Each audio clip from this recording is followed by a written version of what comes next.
time now to our ASDS, Ma'am Judith Romagera, to officially welcome us to this teleconference. Ma'am Judith. Thank you, Em. Good afternoon, everyone, especially to our our regional director, Dr. Isabelita Bores, ma'am, our schools division superintendent, Dr. Maharani Jacinto, my SOMO, ASDS, Bisminda Valde, the chiefs of the elementary, of the CID and SGOD, supervisors, school heads, SDO personnel who are with us this afternoon. A pleasant afternoon to everyone. At the outset, I am welcoming you to this teleconference among school heads and supervisors for a very important concern that we now face. We shall be talking about mainly about the curriculum, as to how we are going to implement this amidst the COVID-19 pandemic. Rest assured that the topics, the presenters have prepared for this particular exercise. So I'd like to urge everyone to give your undivided attention, follow the rules, because the insights that you shall be getting from this particular teleconference can be very elemental to the way you are going to implement your LCP in your respective schools. So be very attentive and make good use, and you use it to your full advantage, so that think of this as our technical assistance to all of you.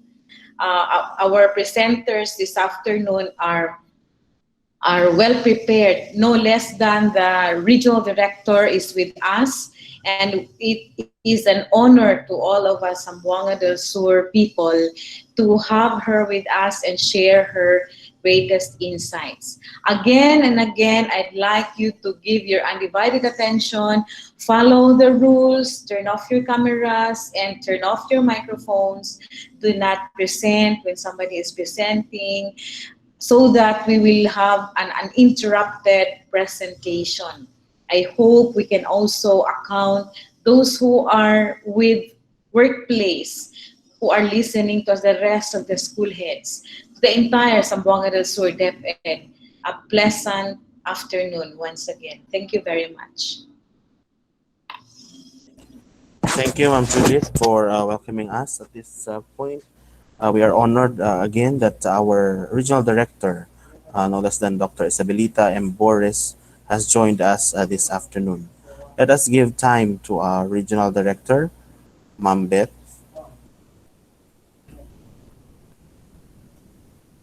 Thank you, Sir EM. Yes, ma'am. My pleasant afternoon to all of you, and especially to Dr. Maharani Jacinto, present, the Schools Division Superintendent, and the two Assistant Schools Division Superintendent, Dr. Romagira and Dr. Valdi. For a while, I'd like to copy first the conference that we had last week on the report of the Undersecretary for Curriculum Instruction as to the learning modules that we have. Okay, this week and tomorrow rather specifically, all divisions should already have the exact design, the exact platform as to what we will have. And upon an invitation, I'm so happy and even proud to be with the Zamboanga del Sur division, especially the supervisors, as well as some school administrators like high school or elementary principals.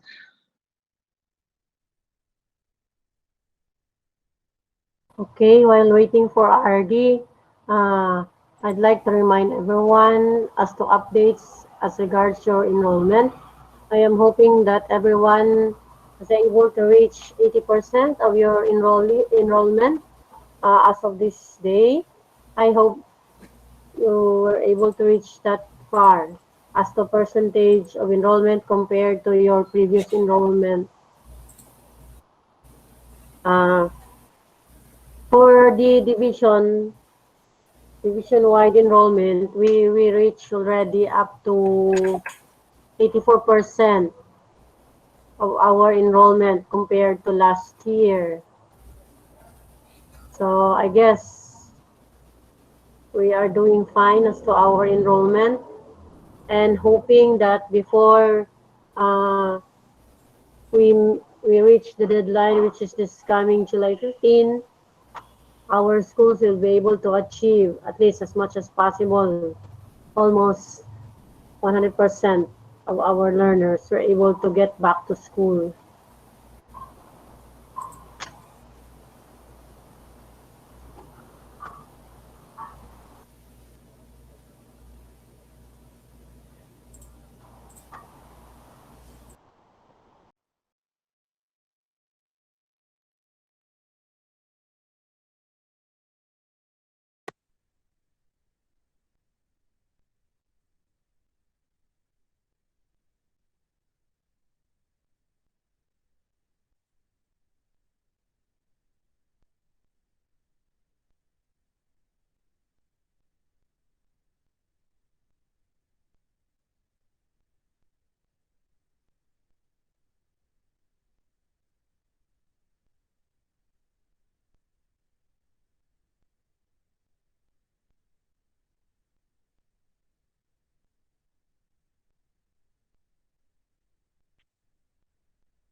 Ma'am, Ma'am RD, there's a presentation already shown.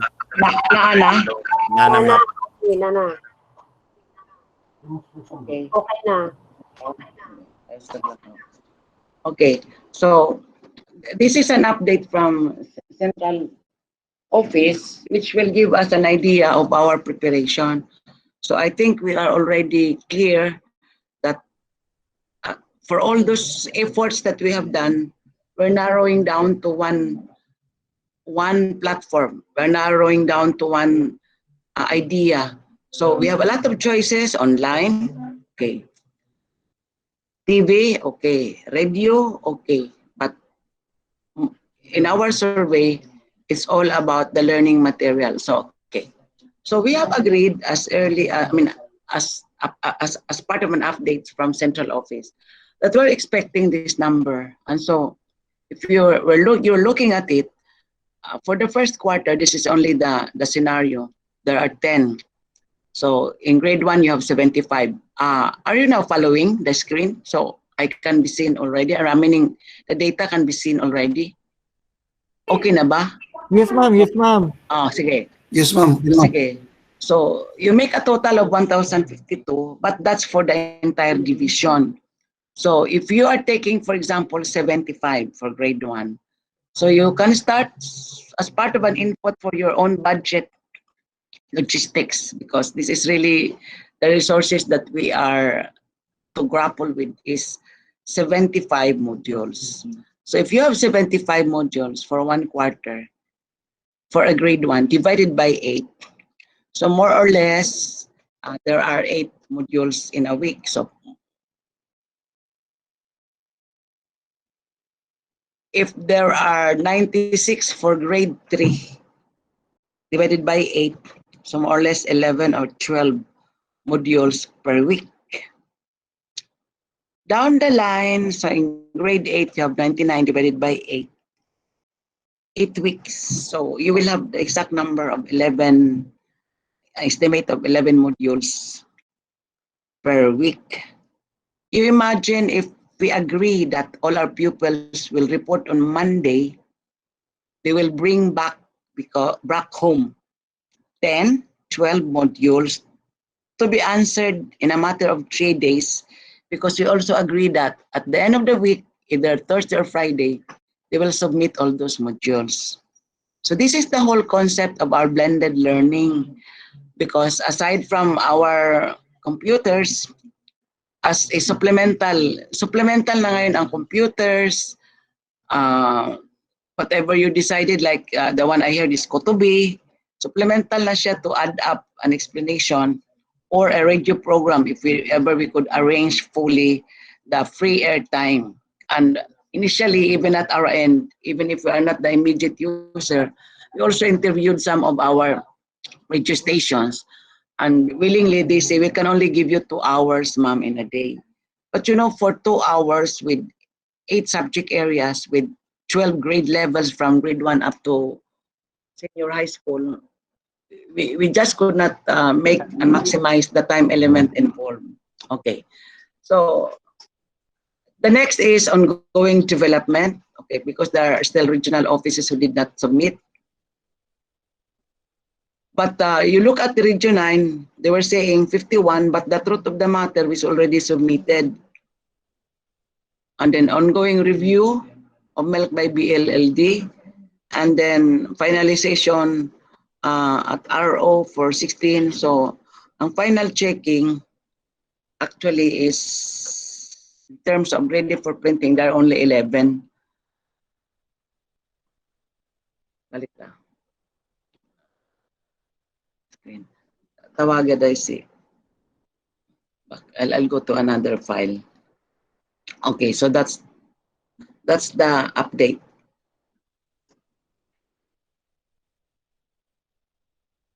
I'll go to my file. Where's my file? I'll now present to you. Nasa man to? Oh yeah. This presentation.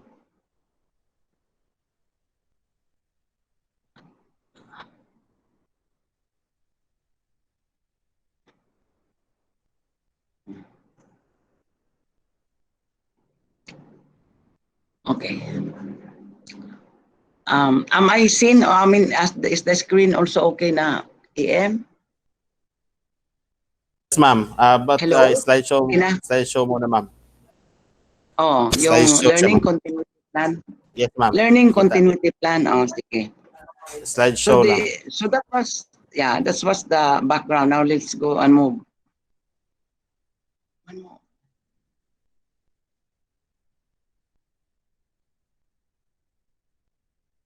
Okay, ma'am. That's better, ma'am. Okay. So we are now about to discuss the whole continuity plan. But for a while, Marilyn, may I ask Eugene to call an invitation from Dr. Pinales. Okay, I do not need to discuss the introduction.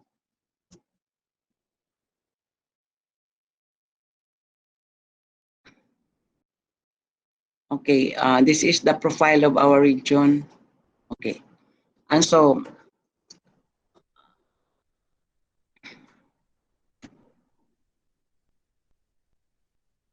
if you look at the profile on the status of the computerization program, it can be noticed that we still have a lot of unserviceable or non-functional computers. This is as far as the downloaded computerization packages from central office is concerned. And then taking a look at a deeper view of the profile of the region, you could see the classification of our schools from central to non-central, because we all believe that those which are in central school are at the urban areas or at the town proper, whereas the non-central schools, I think most of the schools in Zamboanga del Sur are non-central. And then correspondingly for junior high school, we also have classified urban and rural, and then so with senior high school. So if you look at it, Zamboanga del Sur, you have 632 central schools. I think that is equivalent to your 32 districts. And then you have 643 schools, non-central, and then you don't even have a highly urbanized junior high school, but the rest are, I don't know how it's classified, but you know, at the town proper, I think this is also a mistake, no, because Molabi is actually urbanized already. But you have more or less 42, and then the urban senior high school and rural senior high school. I would admit some erroneous classification, and may I ask Dr. Romy Daligdig for this, no? The classification for Zamboanga del Sur. May I ask that the 32 will be retained for the classification of urban and senior and junior high school. But you have a total of 802 schools all over the division. This is actually the initial data presented by your superintendents as to adaptability for the learning modalities, which turn out to be the blended one. So in other words, 60% of those who have been interviewed for Zamboanga del Sur said that they will have blended learning. And so in terms of ICT readiness, yung average is, rather yung readiness is 25%.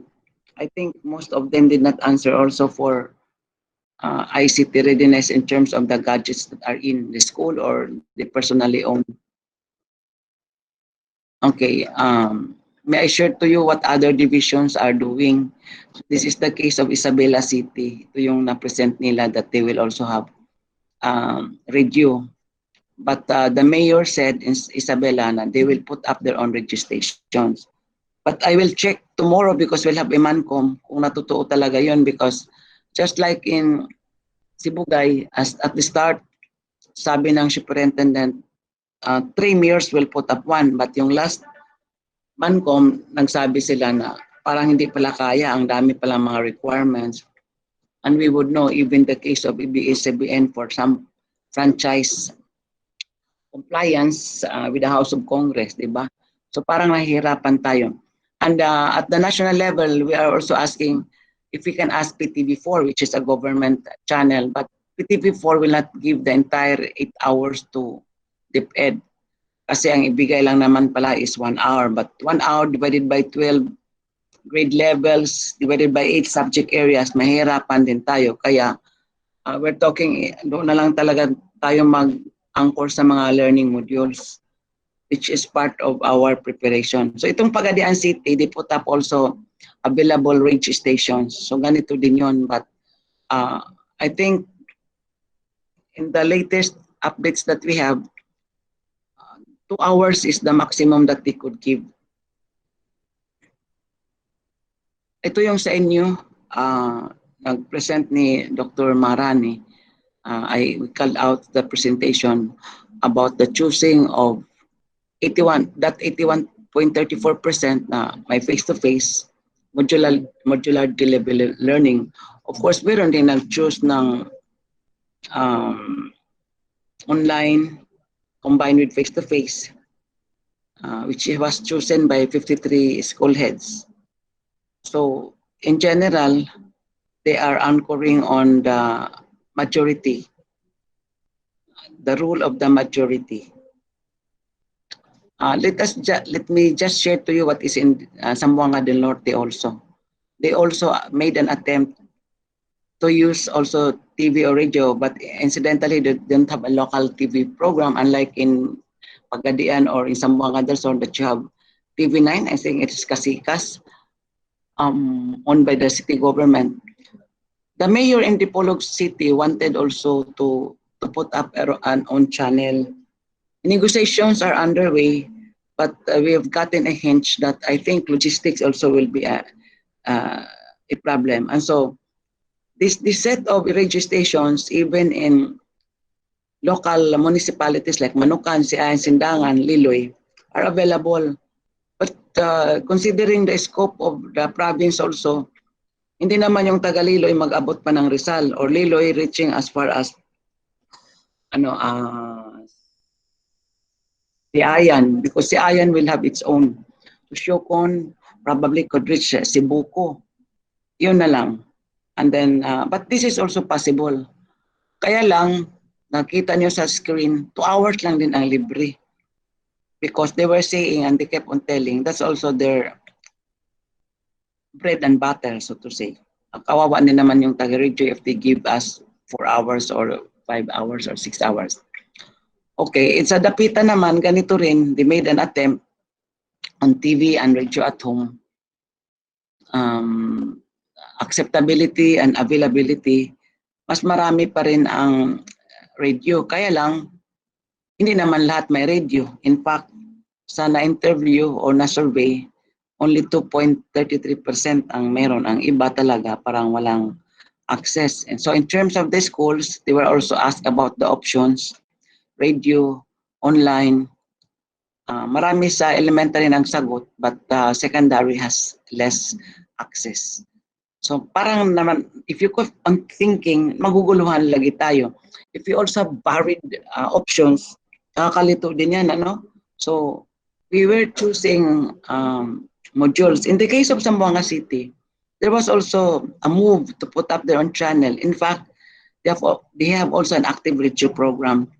Pero even then, hindi rin siya maasahan, sabi ng superintendent doon. Sabi niya, kukuha na lang kami. And they are even using, Isabela and Zamboanga City have decided that they will use what they call capslet.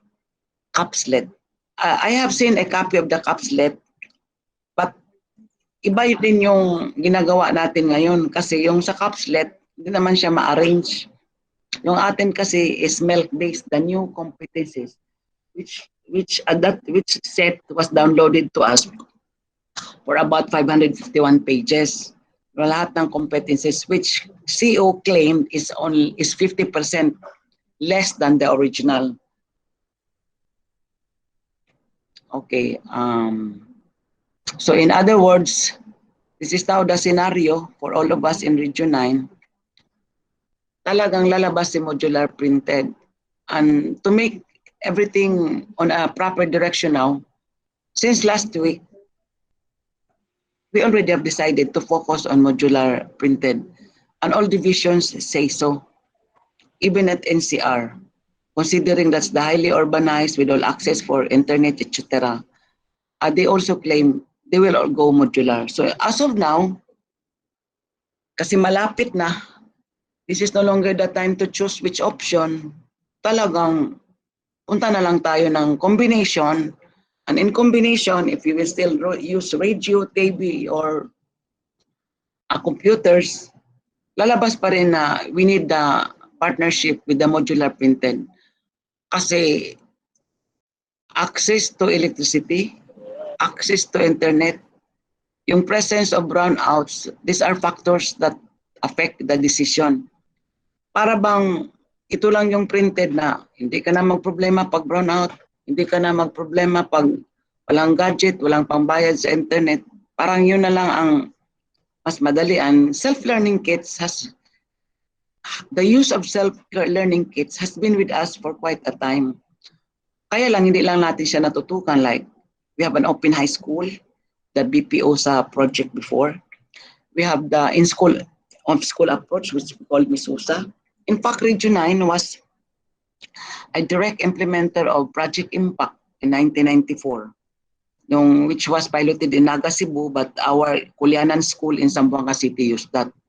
Yung bang type na to address congestion in school, 50% of the class will not report, magdala sila ng self-learning kits. The next week, ito namang 50%.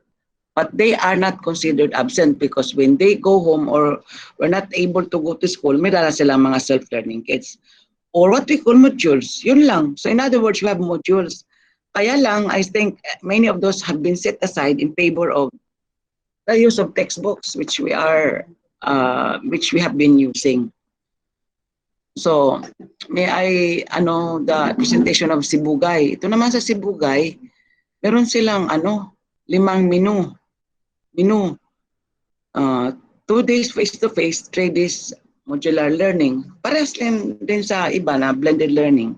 Pero sabi ko, per presidential announcement, even the secretary said, wala mo nang face-to-face. Ang face-to-face natin talaga is distribution lang ng modules. Yun. Which give us an idea on what to do because right now, we are asked to make some simulation para bang ano ang mangyari sa August 24.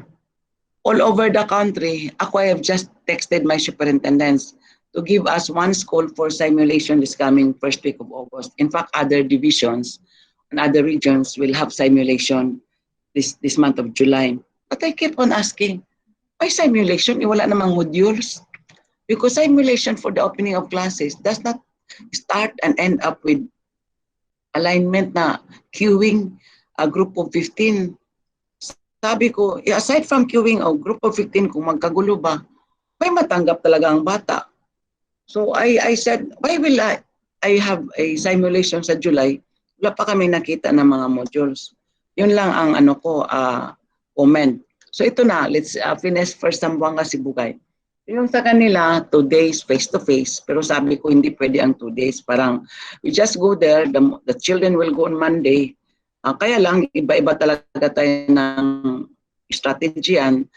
I think, that's why I asked Dr. Maharani, pwede ba maka-explain din kung ano yung mangyayari? But we entrust the decision to the principal and to the supervisor and even to the parents kasi my idea is this month, from July 7 up to the last, talagang principals are advised to consult with parents kung ano talaga ang dapat na mga araw na magpunta ang mga bata.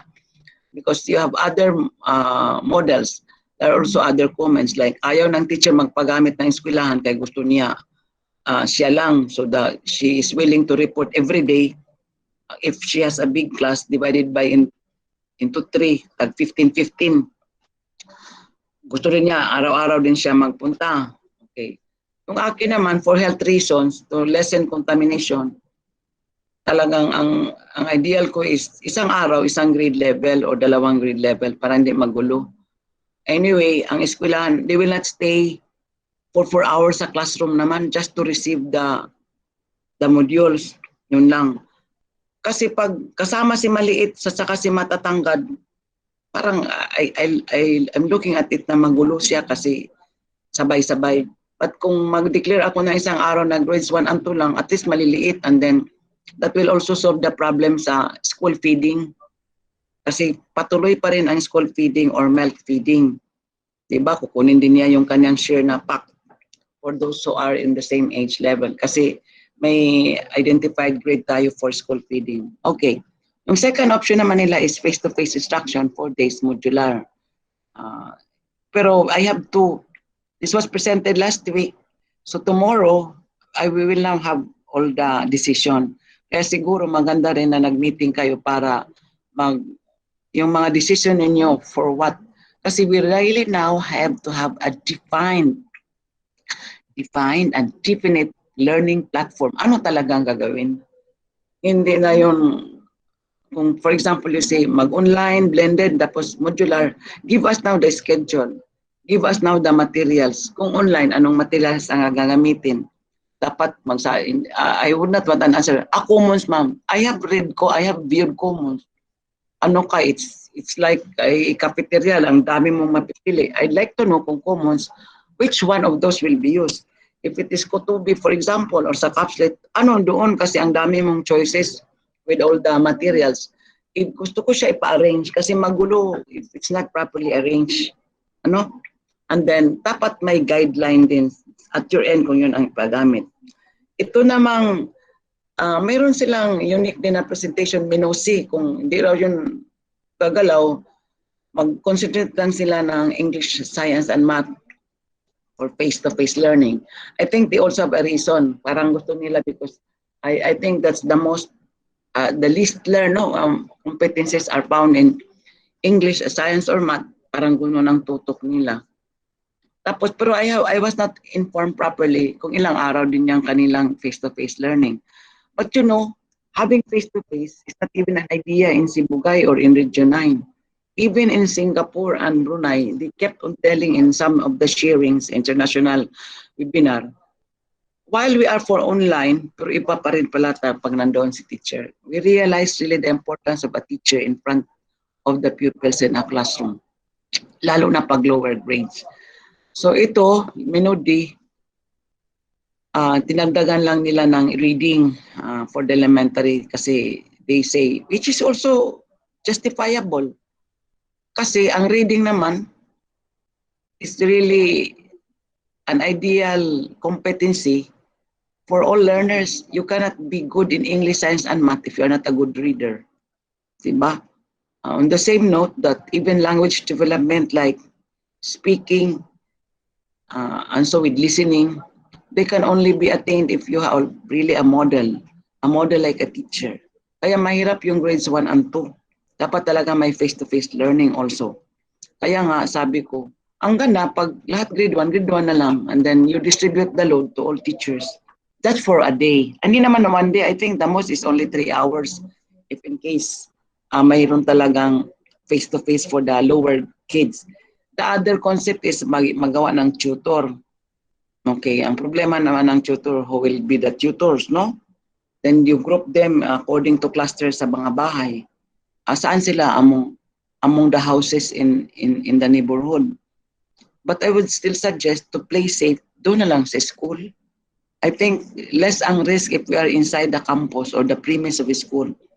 Kaysa doing it in the barangay hall or in the kiosk as suggested by another division. I think it was Isabella nagsabi, may mga center, ma'am. But that is also prone to contamination also. Maganda pa rin ang school. We have enough space in most of our schools. And I think as far as ventilation, environment is concerned, maganda doon. Okay.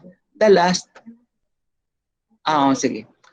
is about ito yung sa senior high school, yung specialized focused na teaching procedure. So, okay.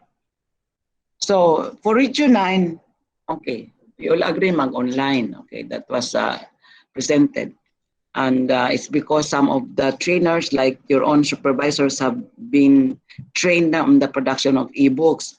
Pero as of now, wala pa akong nakita. Some of them are writing or submitting directly to central office. But we have to know. Ang CO naman was telling us na ang deadline lang lahat ng SLMs at saka mga e-books and printed script is July 15. Yun ang apprehension ko, July 15. And then money will be downloaded after the submission on July 15. Based on experience, considering we have 21 to 27 days na mga bidding procedure, parang gahol tayo sa oras for August 24. So what will be our simulation on the first week of August without those materials? Diba? So kaya, it's good to talk to you para we could already foresee, because our target is by August 24, we really have the modules. Kung maghintay po tayo ng July 15, next week, plus mag-compute pa ang CO, then i-download sa division, mag-bidding pa kayo. Kaya all divisions now, not only Region 9, even at NCR, during the sharing last week, in which Region 9 was represented by your good superintendent, Dr. Maharani, we're listening to all the superintendents all over the country. Talagang ganun ang mga apprehension natin, kulang sa oras and the downloading on the last week of July, for example, July 30, may not be appropriate for the preparation on August 24. So kung mag-bidding ka, that's 27 days or 21 days. Opening tayo ng 24. Yung bidding, mag-declare pa who is the winner. The procedure of printing will take also time. Diba? Kaya, nag-isip-isip na kami ng paraan. Kaya we have worked with you and produced a modified enriched milk which has less than 30 pages. Because right now, I'd like you also to, the one I showed to you na 96 sa grade 3, 71 sa grade 1. Kasi at your level, if you are now the district supervisor, you have the data now of your enrollment, i-multiply mo na yun, 96 times that number, times, for example, may I show this to you. Ito po yung original na mga modules kasi tapos na tayo kasi. Kaya I wanted Marilyn to talk to Eugene because on record, no, you ask him because on the report, wala tayo na-submit. And he will call central office why we did not when we are ready. Kindly call him. So ito po yung itsura ng ginamit, na nagawa na natin. Ito. Nakagawa na po tayo ng 39 modules. Kaya we were also refuting the report ng CEO na wala because this was submitted on the date scheduled for the submission. If you look at this, ito talaga yung ideal na modules. Composed of, ang minimum nito, because I have seen the 39 already, minimum of 20 pages, pinaka mataas 29 pages. If you look at this as the one that will be downloaded times ito, so 30 pages, for example, maski 20 na lang. Supposing at 1 peso, 20 pesos. So 20 pesos times the number of modules for that particular grade level, kaya the number of learners. Kaya if you make your own budget at the district or school level, pwede na po kayo mag-budget kasi nandoon na yung standard modules na 96. Although, nag-present talaga ako ng side with the presence of the secretary. Paano na yan ngayon if we don't have the logistics? So we are now allowed, as i-advance ko na lang yung kahinatnan ng mga pag-uusap namin last week, Yusik Dad said, makagawa kayo because all divisions made their own modules and made modifications. Sabi na, kagawa kayo ng modules but you will not get it from the downloaded funds kasi CO is really bent while they are saying decentralized pero ang decision talaga nila. Because of these 30-page modules, that's the computation we have and you will produce using their money. So saan kukuha? So sabi na nila, you can get it from the school MOE, you can get it if you make your own modules, you can get it from the local school board, but not the downloaded funds. Anyway, wala pa naman ding downloaded funds because we do not know. Why can't they make the computation? Because they are not yet sure of the modules that CEO is making. Kasi sino man ang gumagawa ng mga modules sa central office? It's also the division. So for example, kita in charge ng grade 9. Tapos ito yung mga modules na ipagamit. So I'd like to check, Marilyn, what is the answer of Dr. Pinales? No, you check because I am talking.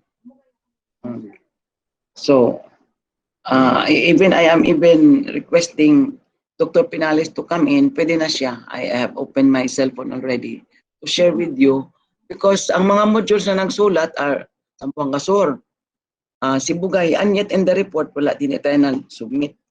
Pero actually, nag-submit tayo. And they are saying, and they still have to make some quality assurance. Okay. Number 2, the use of TV and radio. So, nilagay ko na lang doon na Isabela will really have their own channel and Dipolog City. But we have already an update from Dipolog City. Nahirapan sila. But nothing, no problem as mentioned by Dr. Fernandez for Isabela City. But all the rest will use TV and radio kung ano lang yung kakayanin ng mga logistics natin. And yung third option, use of learning modules. Zamboanga City and Isabela City will use capslet yung kanila. Zamboanga Sibugay, Pagadian, Dapitan, Dipolog will prepare and produce either yung ginawa nilang division modules at saka central office. But I know, alam ko kayo din, meron din kayong division initiated modules. I learned it from your chief and from the supervisors. Okay lang po yun. If you intend to use that, walang problema, but you are already guided by the computation. Ang ano lang namin is yung MELC. But for this particular endeavor, we have contracted the support of Zamboanga del Sur Division through your master teachers. And again, I'd like to mention Saldi, Nina, and Evelyn for being with those teachers.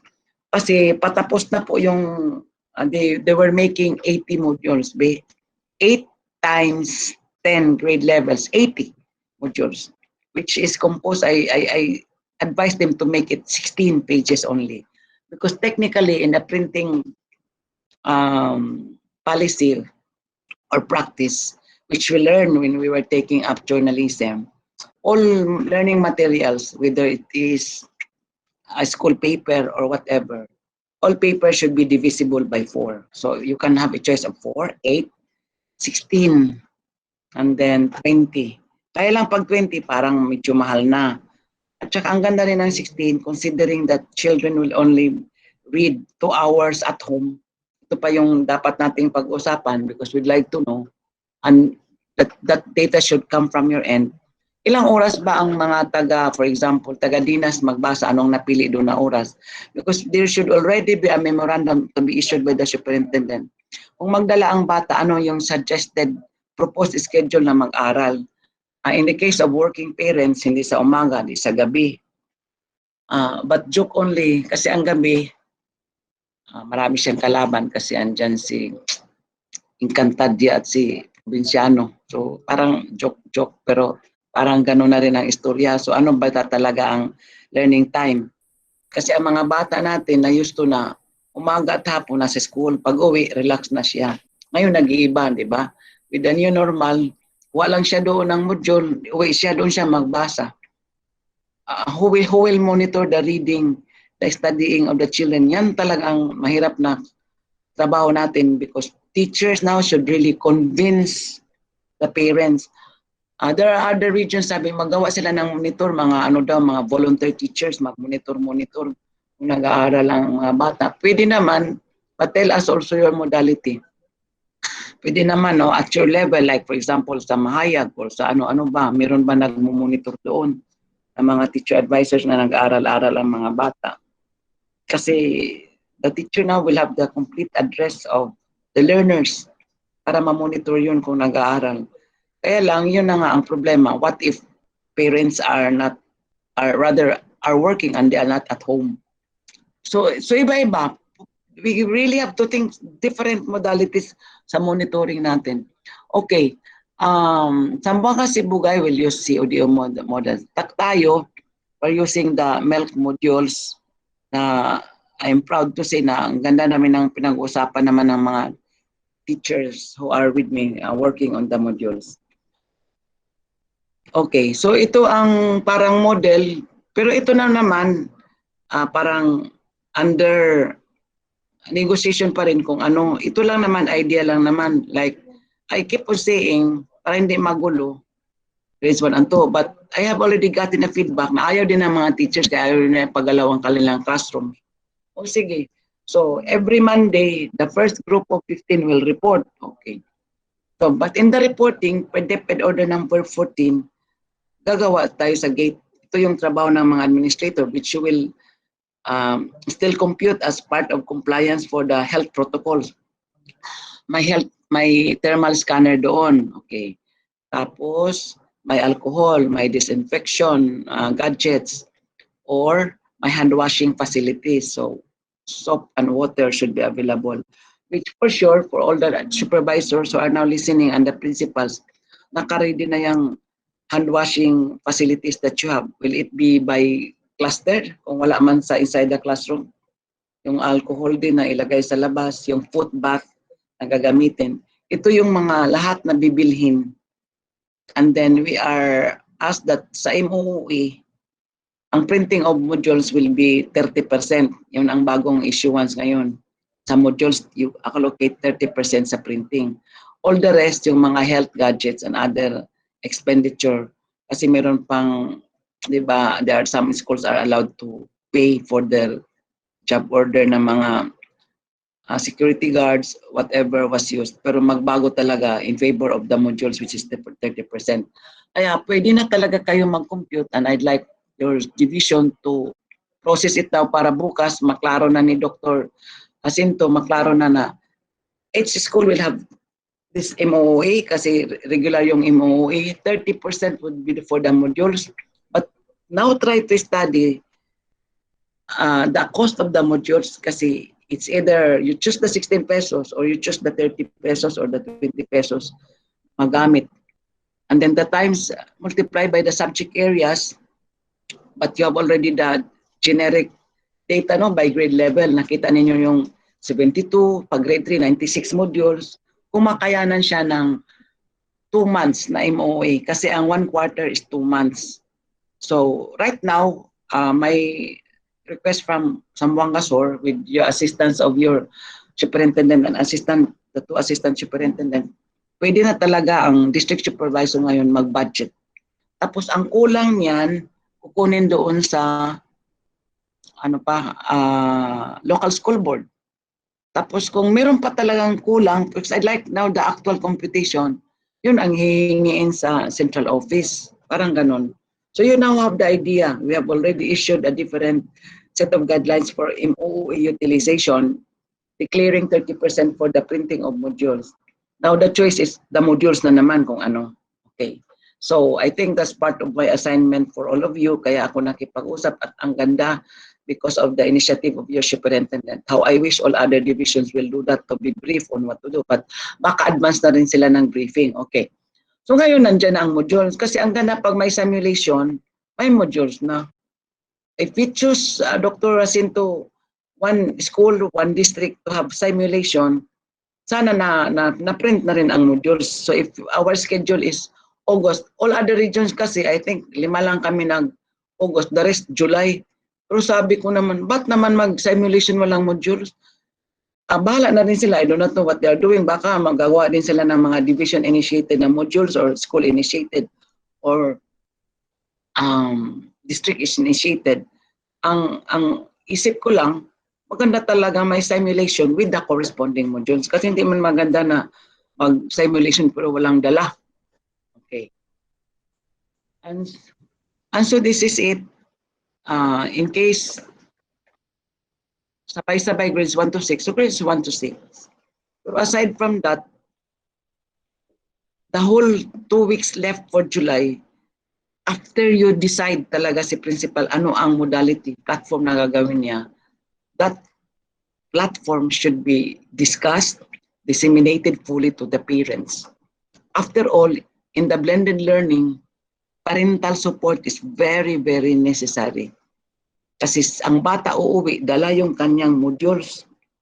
Yung in-introduce ngayon natin, isa lang. But if you will adapt central office, dala-dala niya yung 12 modules at pag-aaralan niya ng 3 araw kasi submit siya ng Thursday or Friday. So ito sa Tuesday, distribution of modules, ano lang to model, but you can have the old model na isang araw lahat a group of 15. So group A. Then Tuesday, group B na naman. Ano? You can also make a schedule like iba sa umaga, iba sa hapon. Okay? But every time they go there, of course, lalabas talaga yung mga alcohol at hand washing because each pupil will be given such with a face mask also. Lahat. So, to your right is actually the date of submission. So, pwede Thursday, pwede Friday. We decided na meron sanang mga models din like Dropbox. Kung walang Dropbox, pwede siguro isang armchair at lagyan lang doon na grade 3, section Santan. So doon niya ilagay. Pwede rin, nagawa kayo ng schedule like 8 to 9, grades 1 and 2, 9 to 10, 3 and 4. Pero may mga time limit kasi magkasalamuhan na naman sila kasi the entrance and the exit. Dapat iba yung exit, iba yung entrance. Pag-uusapan din yan ng principal saan pagpasok, saan lalabas. Diba? Social distancing will still be the core of the health protocols. Okay. So ito, each supervisor, principal will not have the design kung ano ang dapat gagawin. Pero ito dapat bukas with the leadership of your superintendent, maklaro na sana ito in a proper PowerPoint presentation, Dr. Inday, para maklaro na ano. For example, you would say, ito yung model na gagamitin ng District 1, ito yung District 2. Dapat klaro na talaga siya. And then kung ano ang mga modules na gagamitin. Pero you still have time to discuss. Pwede mo naman what is presented tomorrow, i-revise na naman ninyo. Kasi baka, as we go on checking, like what we have been doing, primero ganito yung platform, tapos another one, but we found out na we run short of logistics, hindi natin kaya. We were even thinking na madali lang mag-put up ng channel like the experience ng Naga at CI ng Zamboanga Sibugay. But later on, the mayor of Naga said, ay, na-back out kami, ma'am. Magastos pala. Hindi namin kaya mag-maintain ng isang radio station or channel. Okay. So ito yung model na ginamit namin pag magsabay ng grade level using 3 classrooms. Okay. That they will only stay for 20 minutes. Okay. But in case this is not adaptable, considering the classical philosophy of teachers na ayaw nila ipagalaw yung kanilang classroom, okay lang din basta ensure na safety ang mga bata. Ang ito kasi, isang araw lang magpasok ang mga bata on a day. Hindi siya magbalik-balik ng Tuesday and Wednesday. In the case of the advisor, maganda rin, relax siya ng Tuesday and Wednesday, work at home siya to study also and prepare some of the learning materials. Monday lang. In terms of transportation, lalo na po ito yung bigger view. We always consider yung teachers na 60 years old and at risk health-wise, may mga sakit. Kasi their advice is still to work at home, na hindi sila magpunta ng school. In that case, sino ang pupunta? Mag-isip talaga ang principal, sino yung pwede magpunta. To be considerate enough kasi we don't have extra funds. Kung kaya ninyo mag-hire ng volunteer teachers without honoraria, go. Pero may ano yan, MOA na pirmahan. Kung kaya ninyo mag-hire talaga paid by local school board, pwede rin to unload the teachers. Pero we're also asking the superintendents kung pwede yung mga request ng mga may sakit, pagbigyan kasi nasa batas po yun. In fact, those who are 60 years old like me are staying or working from home, para ganun ang kalabasan. Okay, the last. Ito yung ginagawa natin with the support of Zamboanga del Sur. Ito yung mga learning areas in our desire to produce cost-efficient materials kung kaya lang. But if case you have a lot of money which you can start computing, go! Hala, ito lang is we call it the buffer model which I already presented. Gumagawa kami ng mga competencies. So we studied all the competencies, and if we were asking at the start sa first week of June, ang madugo talaga na trabaho, imagine 557 pages or 551. But when we start to combine and study by quarter, we were down to 232, which I'd like to show to you. Ano ba ang ginagawa? We only choose the 3 subjects like what si Bugay was thinking about, English, Math, and Science. Kaya si Nina, si Saldi, at si Evelyn lang yung natap ko. But all other areas are important. Kaya lang, it is being integrated and differentiated. Okay, so let me repeat. Yung core subject is science. After all, coronavirus is a science by classification. Yung effect lang niya is pang-araling panlipunan because the community is affected. Pero we are using that dito, ang English will be integrated. And so with the most relevant, meaningful practice of math, for example, sample lang naman sa grade 3, first quarter, ang subject doon sa competency, main competency is classification of and characteristics of liquids. Liquid. Simple lang, liquid. O sige, water is a liquid. Alcohol is a liquid. Doon naman sa English na competency for the first quarter, pag-aaralan ng bata yung proper and common nouns. So, kung baga, when we study liquid,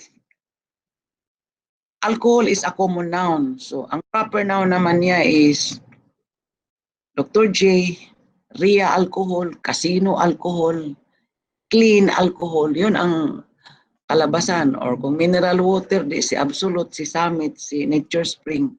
So yun lang, until the teacher will say, oh, sa tao naman ganito. Then, ang competency sa math, that grade 3 pupil will now understand 1,000, 4-digit number. So parang, if you buy 1 liter of alcohol, that's 200 pesos. How many bottles of alcohol to make it 1,000? Parang ganun lang. So nag-iikot lang siya on the core subject of science. Ang application niya ng competency sa English and math are all anchored on what is discussed. So why will it take you 3 hours on 3 modules, separate modules to do that? Pwede naman siya i-blend. Yun kaya ang isip ko ng blended materials. Pinagsama-sama yun. So ang kalabasan, kasi in a module, meron ka talagang activity sheet sa katapusan. Merong sample doon ng question sa English, Math, and Science, pero may application siya which will form part of the competency sa araling panlipunan, kasi MAPE, na napipili na rin ng grupo, headed by me, ako rin ang namili doon, to make it contextualized and practical for the assignments. So in that module, ito na yung module. Ito. Ito na, I show to you the products of your Agusan del Sur Mother Teacher. Nakagawa na sila ito. Ito. So ito, mayroon kang analysis. They like just the module. Pero science ang anchor. Pasok si English and si Math. Okay. Tapos, at the end, meron 16 pages would just be enough. I think that's the most ideal, considering the time span of that learner, of that kid studying at home. Kasi maninibago talaga siya. And then with all the surroundings, kasi nasa bahay siya. Children will play kasi meron talaga siyang tendency to play, which is also good. Because we allow them to play. That is distressing and that's part of MAPE. Even if there's no lesson learned, stretching, going around, walking, is itself physical health already. Bakit pa natin siya isulat? Giving them time to go around is already MAPE. Giving them to work around and be conscious of others is already an issue in araling panlipunan. Paano ba makatira sa barangay na ito? Paano ka ba mabubuhay sa mundong ito kung hindi ka makipag-ugnayan sa inyong mga katuwang at kasapi o kaya kaibigan? So at the end, meron naman siyang evaluation. So, lalabas din siya. I share this to you. So, meron ding scores. May naglagay na kami na at saka may assignment. So, itong manifest na ito, because I'd like that it should be health-friendly, kunti. And each pupil will receive one. Ibalik ni pupil, ni learner sa Thursday. Kaya teachers are asked to report Thursday or Friday. So, they go, there is a ruling, but we can always modify the ruling. Teachers may not go to school 5 days. pwede rin siya Monday to distribute the modules.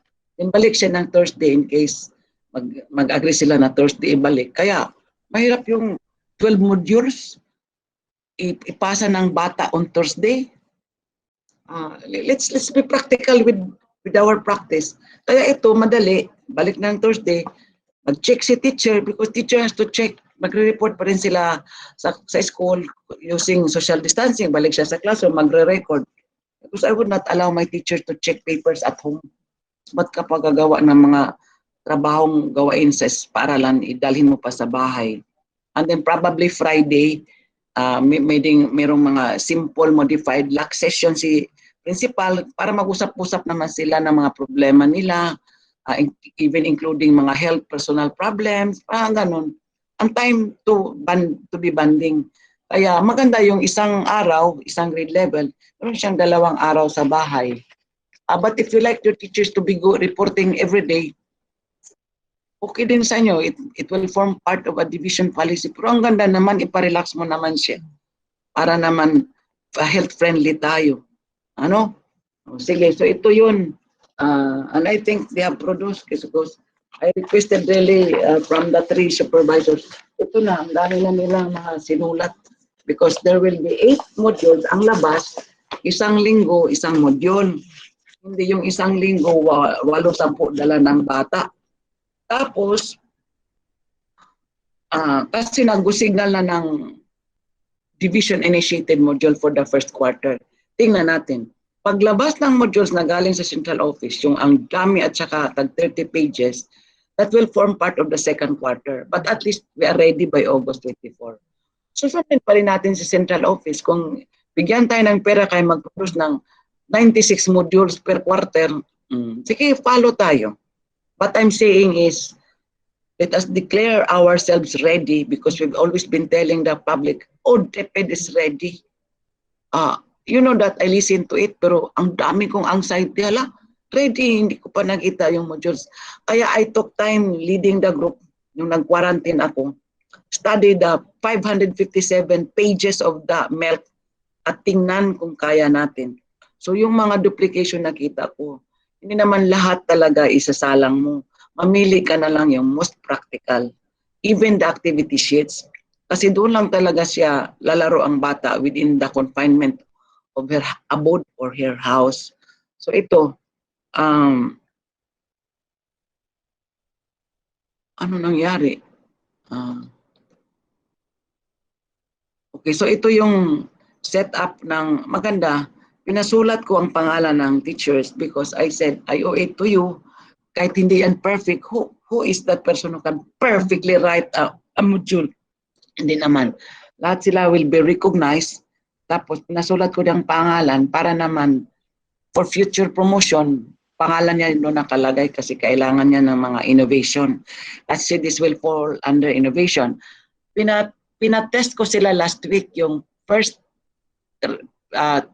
test trial at saka yung second to form part of the reliability test using a simple computation of the person product moment correlation with the t-test significance. I still have to check with Dr. Nina and Dr. Saldi kung ano na nangyari. But we all subject the modules to a reliability test instead of the pure quality assurance done by supervisor, tingin-tingin lang ng mga pahina.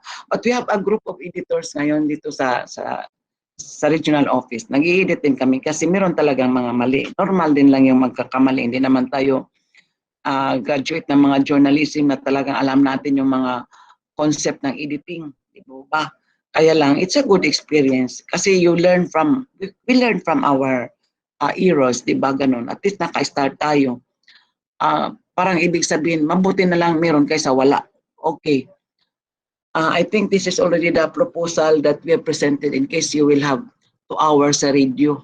Okay, but before that, ito lang yata ang parang format.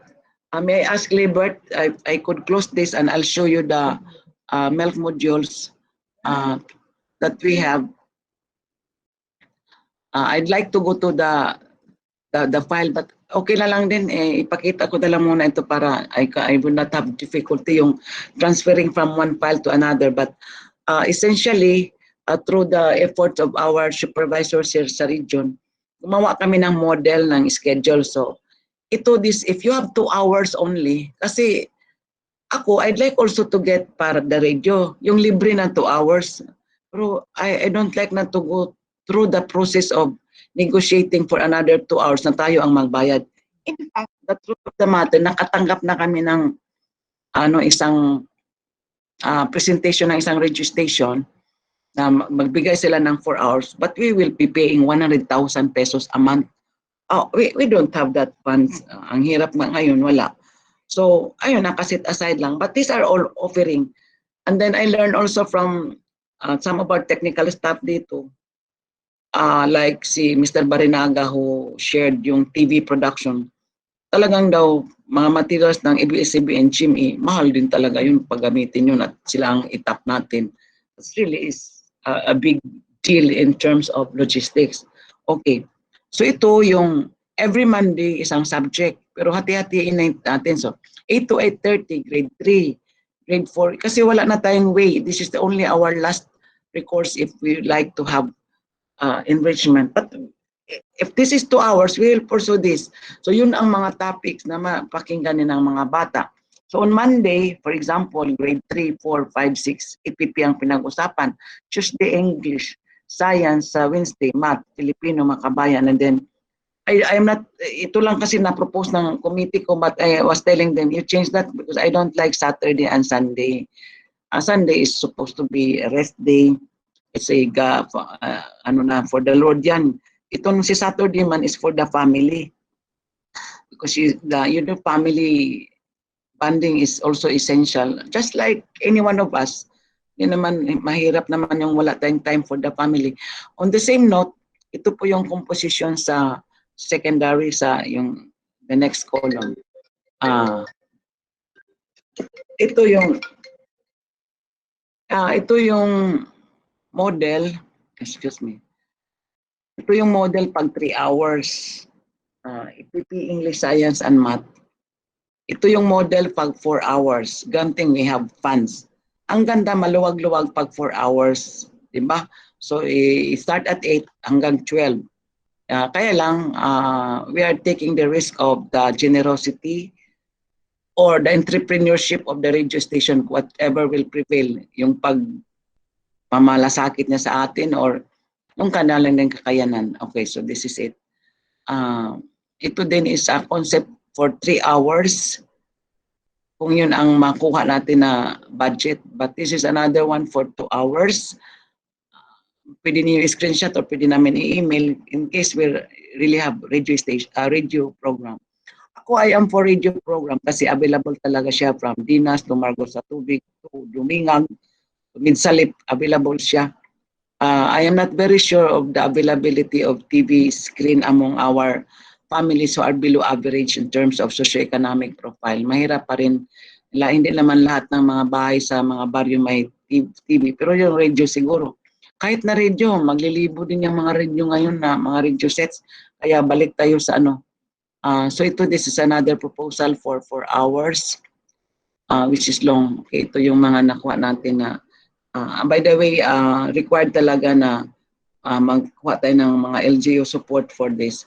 I'm not yet ending, although naka-screen na nakapakita na ng LCP, but I continue sa modules, yung MELF modules, which we input the column. I first with the presentation on the background of the 500 pages, which we were able to trim down to 221.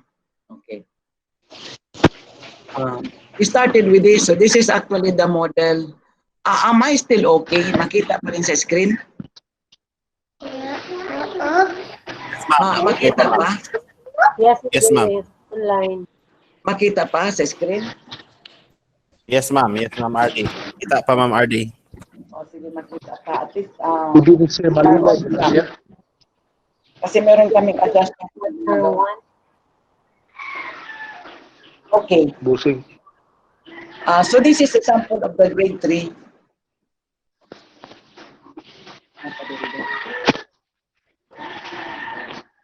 So ito yung mga science concepts. Ito sa science sa first grade. feeding period or first quarter. The left muna tayo, ito yung sa math.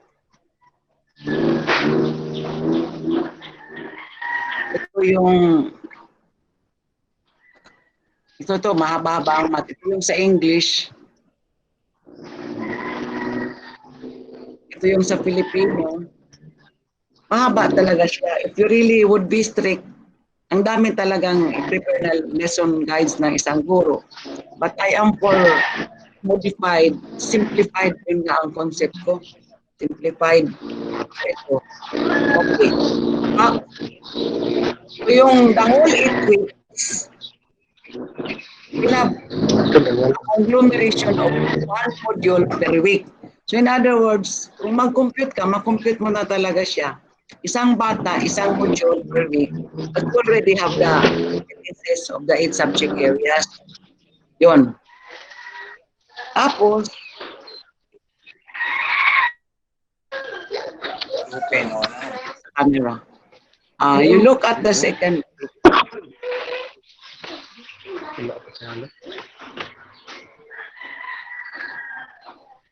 Wow. Masabukan niya ano. The camera off. Mathematics. Oh. Where? Okay, sandali. That's the 6th, 7th, 8th week.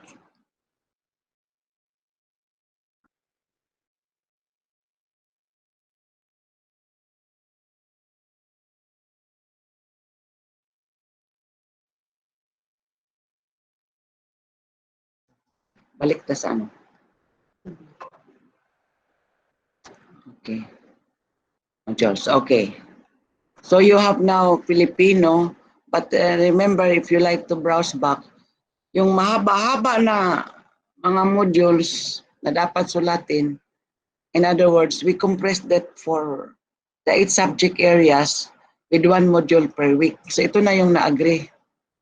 Let's proceed, for example, to grade 3, quarter 2. Ganito naman. So we always start with science. Kasi namumutla. Ending up with math and English integration. And the homework will be on the competencies for Araling Panlipunan, the blended one.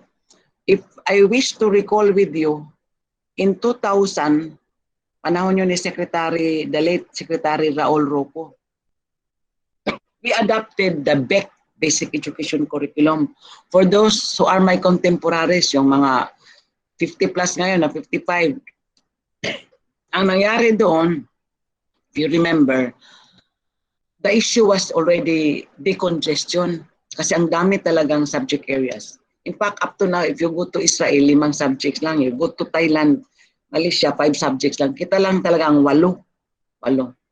So ang ginawa noon, because Secretary Rocco would like to present also an alliance now with the curriculum, kasi very good din siya sa curriculum at that time.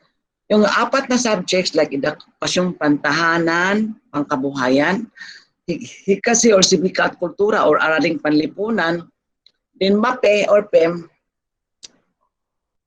were blended including values education and GMRC. So ang tawag doon na subject, makabayan. So ang ating card, yung Form 147 natin, kunti lang ang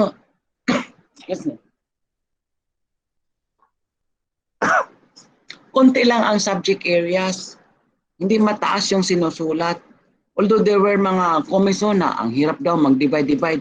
But exactly, the competencies are all related. After all, there's only one target for the subject on Araling Panlipunan and Good Manners and Right Conduct: to form and develop good citizenship. Diba? So kami naman, ang isip namin, yung mga homework are all application for the concepts of or competencies of Araling Panlipunan at saka MAPI or PEM. So ganito yan. It may not be a perfect blending, but the point is, at least for a week, may matutunan ang bata. So, if you're now compare really the first column, which are all the listing of the competencies based sa MELC, mahaba talaga siya. Okay. What we wanted to show is a customized, contextualized one, getting the most important.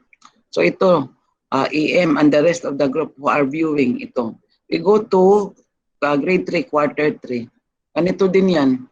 Ang haba, but we'd like to make a simplified one, but enrich. Okay, we are now done with grade 3, quarter 4. So ito po yung produkto ng TWG na gumawa nito. And then the writing of the MELC is done by your master teachers. Ably supported by your ITO. So ito po na sa grade 4, quarter 2 na tayo. So nakalista na po siya and we rearrange them according to quarters because we all believe the competencies for the entire quarter of 8 weeks should really be related. Hindi na natin yung iba-iba si math, iba si science, because children will learn at home. Ano, kung i-separate mo yung 8 subjects, ito yung module, for example, dala na yan, 3 sa English, 4 sa Filipino, 3 sa math. Ano bang unahin niya doon? Ang gulo kay ito, tapos hindi niya makayanan, walang matanungan. You see the plight of a learner answering the self-learning kits on his own. Mabuti pag may kapatid siya. Mabuti pag andyan talaga si mama. Joke only, what if it is a grade 6 pero ang mama niya grade 4 lang ang natapos? That's also is a problem. Kaya simplifying it is not a crime. Simplifying it is making it health-friendly. Tanong ko talaga sarili ko, why make things difficult? Okay. Why let a pupil bring home 16 modules in a matter of 3 days na isubmit niya sa Friday? So the decision is yours, but ang approval, okay na, kasi nasa guideline na yung DORO. Ang hinabol-habol ko lang talaga yung what is really the policy in terms of logistics. So nagsabi na si Yusik Dads, hala, pwede na magamit ng MOE kasi nandoon na sa new DepEd guideline, printing of materials. At kung ano yung materials, RODO ang mag-decide. Pero sabi niya, ito lang na tutunan ko, basta yung lahat na i-download na, magpa-download man talaga sila, yung modules na ginawa ng central office. So, ibig sabihin, pag central office na modules like this, pera nila. Pag division initiated, pera natin. But right now, you can now, makita na. But right now, as early as today or tomorrow, or this evening, pwede na mag-compute si supervisor or si principal. Kasi alam niyo na ilan ang modules. But definitely, in our case, dito, we're not using this. This is so many. But we are using the other one, ito. Manipis lang siya. Ako naman, buffer lang ito. We are even preparing for the first quarter. But in case this will be used by some of, hindi naman makakompel si Dr. Maharani and even me. Kung gusto niyo talagang gamitin yung sa inyo, okay lang, wala namang problema. Ang ako lang is let us be sure na sa August 24, one learner, one module. Hindi yung maghiram-hiram, hindi yung ano. And during the simulation, nandito na sana ito. And I am interested with your support kasi pwede mo man ito i-print or i-xerox. But we have negotiated, hindi naman we are into entrepreneurship, wala. At least, I think even xerox is 1 peso. Kaya lang, just another technical note, ang xerox kasi does not last long. Maulanan lang, maulan ngayon. Mawala ang print pag ulan, mapapas ba? Pag printed hindi, kahit mabasa siya, i-dry up mo lang, pahanginan, hindi siya mawala if it is printed. So we have been campaigning sana ma-print ito at 1 peso per page. Even Xerox is 1 peso per page. Kung maka-order na kayo for what? Kasi planning should really start now. So we are giving you now an idea, at least we are now have a direction, we have now a direction on what to do. But kung mag-combine kayo na meron pa rin computers or online kasi ang daming ma-download doon sa okay, no problem, but you can first give us, like ito gamitin, but sa DepEd Commons, ito yung inyong igagamitin. May mga titles naman doon below the the material, may mga title doon, may mga, or even in Kotobi, may mga titles. But give us now the titles per grading period to supplement. We're still working with TESDA and Agriculture, Department of Agriculture, kasi we believe na parang mayroon pa rin mga learning lessons doon na isa lang every morning. Baka kasi ang ibigay sa atin yung early morning na mga schedule lang 6 to 7 or 5 to 6, ganun ang mga program na pang magsasaka. Okay, browsing na lang ito for you to know nga we have done only up to grade 10, pero tapos na. Okay, saan ba yun? But this is about 230 pages just the same. Ang kaliit lang nito, pero marami din ito, pero mabuti na lang ka sa 551 pages. In fact, yung natanggap namin na review script na competencies, 2 weeks ago was also 641 pages. Medyo nakakalula din yung mga ganun na mga pamaraan. So with that, I'd like to close with the presentation. Our time is 4 o'clock, probably pag may magtanong or what, but ang ano ko lang, at least mapaliwanag yung mga ginawa natin as an alternative mode for those which cannot be done in so short a time, considering that we will really open on August 24. And simulation is first week of August. And I'm waiting now for the superintendent to tell us saang school maggawa ng simulation. Ano ba ang simulation? Parang mag-dry run ba? Na mag-adto na ang kagatos ka bata or 500 ka bata, maglinya, social distancing, para lang ma-orient. And then mag-distribute ng modules. Kaya lang talaga is, wala pa man ang modules. Kaya nag-imo na tag modules. Para lang na ay makuptan ang bata. Ano?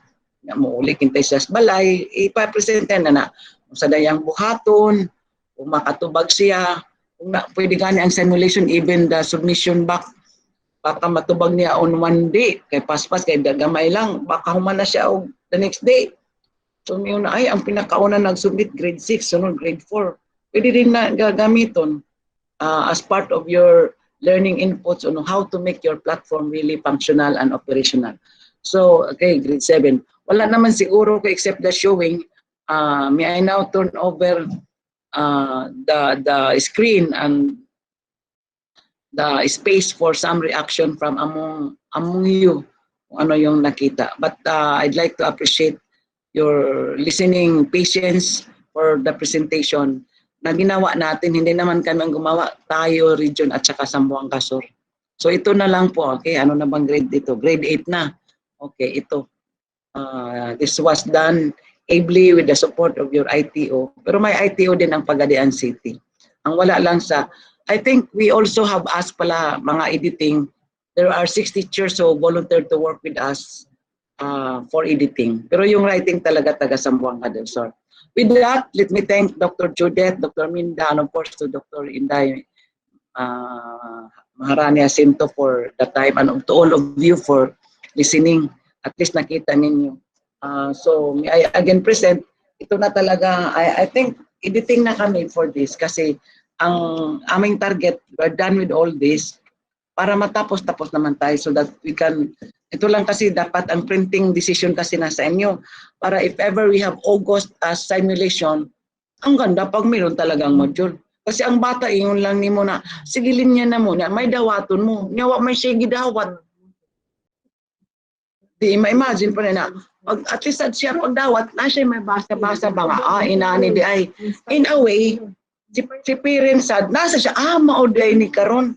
Pero gusto sa kita mo tong 18 ka buok, kasi nga, pagod ang bata dala, okay rapod, walang problema. Ano? So that choice is ours actually, now that we were given a go signal, pero atong kwarta nga i-download, sa August na lagi ito, kaya nag-compute pa si Yusikan, kaya it's not easy ha, because ang original budget for the modules nga kanang originally nga gihimo, this will cost, atong presentation nato Dr. Inday, 65 billion pesos. And ipang, scrape the bottom of the barrel, meaning nang tilok-tilok na gyud si Ma'am Pilay walang kwarta. But as of last week, ang gi-report niya kay 10 billion lang, kulang pa og 55 billion. Na kwarta ba nang maski 1 billion, that's too much of money because the modules are so many. So nagsuggest sad ko dito nga, gamayan na lang natong module kay shocking kay na sa isa ka grade 3 magdala og 12 ka module sa balay. Diba? Per week. So mo to. Sige. Naunaon nato because we have we have sa pani anang things to do for the next 2 weeks because we really have to define na unsay platform unsa nga materials because we still have to inform all the parents. Una di man maayo mag-inform sa parents, blended nga wa tay makita. Di ba kita kasabot ang blended but parents do not understand blended learning. Dapat na atay actual nga mapakita sa kanila. I have talked so much so thank you again. I just continue browsing. Okay, I think AM is the one moderating. So may I thank you again for this July 6 event. Ano pa karon July 6? Thank you, Ma'am RD, for Maura to akong presentation and thank you for the understanding that you have given. Sure, ma'am. Ma'am, but we have a question here for you. This is from Sir Tito Madarimo. He is the district supervisor of Bayog. His question is that since the outbreak of COVID-19, not one from Bayog is identified positive.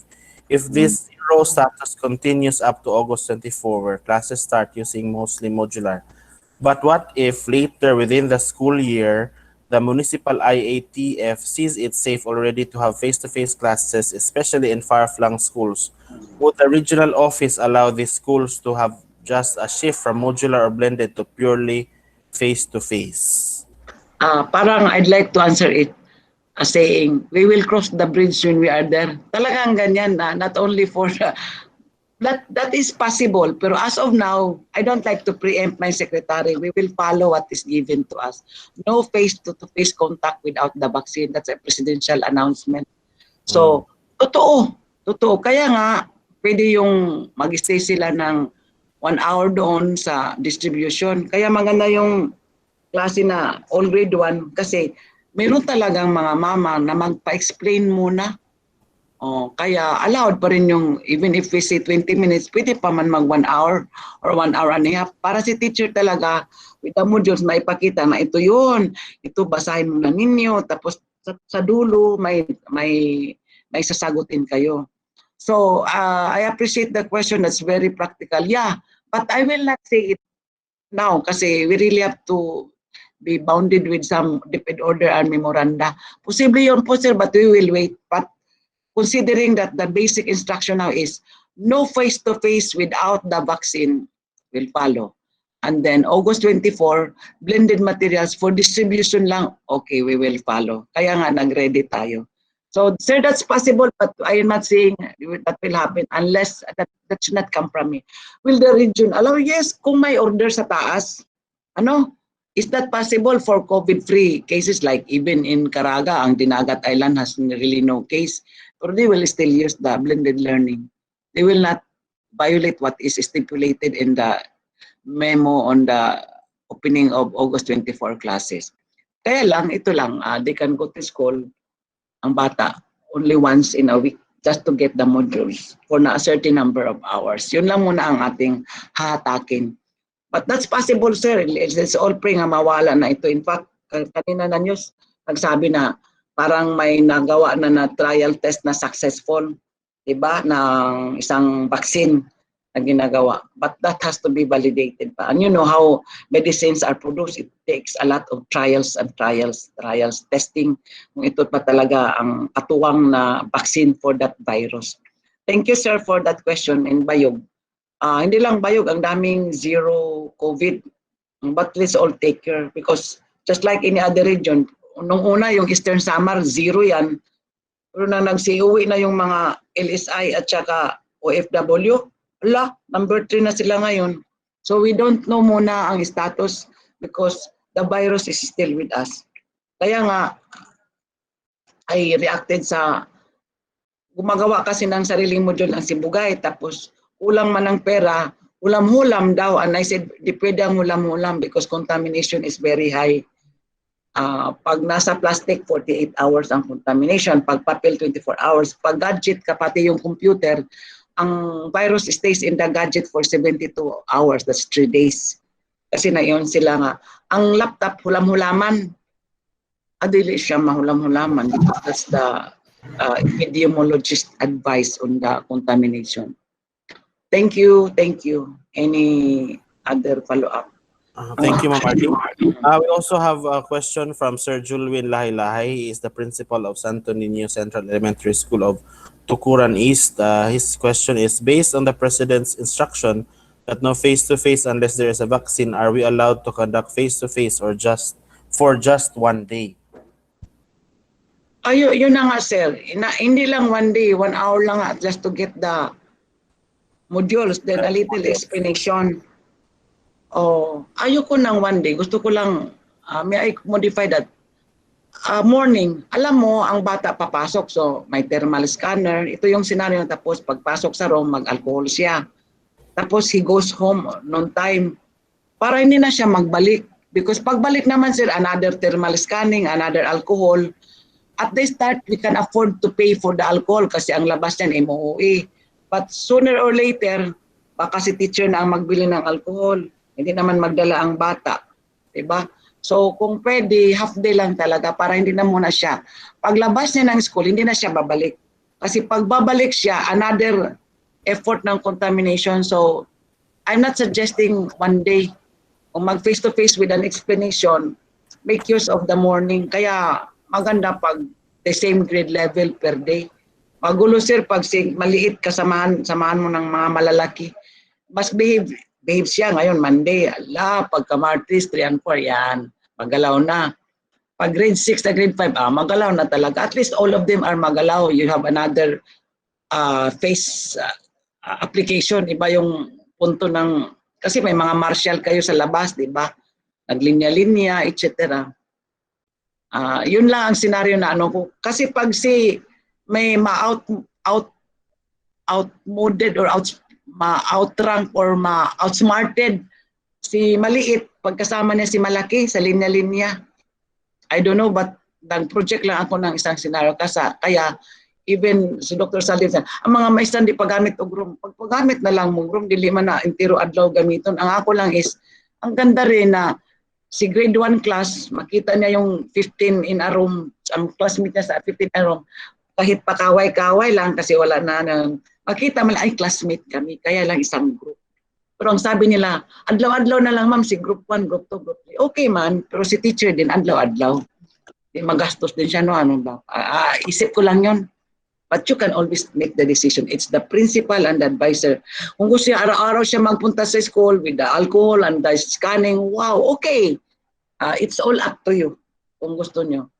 The 3 days na araw-araw, din balik siya sa WeBase kay mag-check na po sa mga assignments or activity sheets. That if the decision of the principal is like that, okay. But basta yun lang, maintain. Kung gusto niya na lahat ng grade levels punta sa school niya. Yung amin lang is another model. Okay. So yun ang sagot ko, sir. Correct yun, pero don't make it the whole day. Kasi mas I do not know. Di ba magastos? Another alcohol, another... tapos mahirapin yung bata, pauwiin, babalik siya, maglakad na naman siya. Pag magsakay siya, di ba, limited ang pasahero ngayon sa sakyanan, di ba? Tapos mainit na, ayaw na kapakapuya ang bata. Ang kanyang immunity, kaya sa hapon, ato na siya sa balay, mag-garden na lang siya, magtanom, because that is part sa activity sheet. Magtanim ng luya, magtanim ng pichay. So yun ang i-monitor din ni teacher later on sa performance assessment niya. Okay, so work at home na siya sa hapon. Sa umaga. Okay, ma'am. Thank you so much, Ma'am Ardy, for that explanation. We also have a point raised by Ma'am Juliet Magallanes, RCID Chief. Prior to the distribution of modules, orientation shall be conducted first, both with the learners, parents serving as para-teachers, or siblings or community stakeholders as learning facilitators. We also have a question from Ma'am Beatriz Legados, who is the... Andali, ito lang AM. Yes, ma'am. Mention mo yung para-teachers.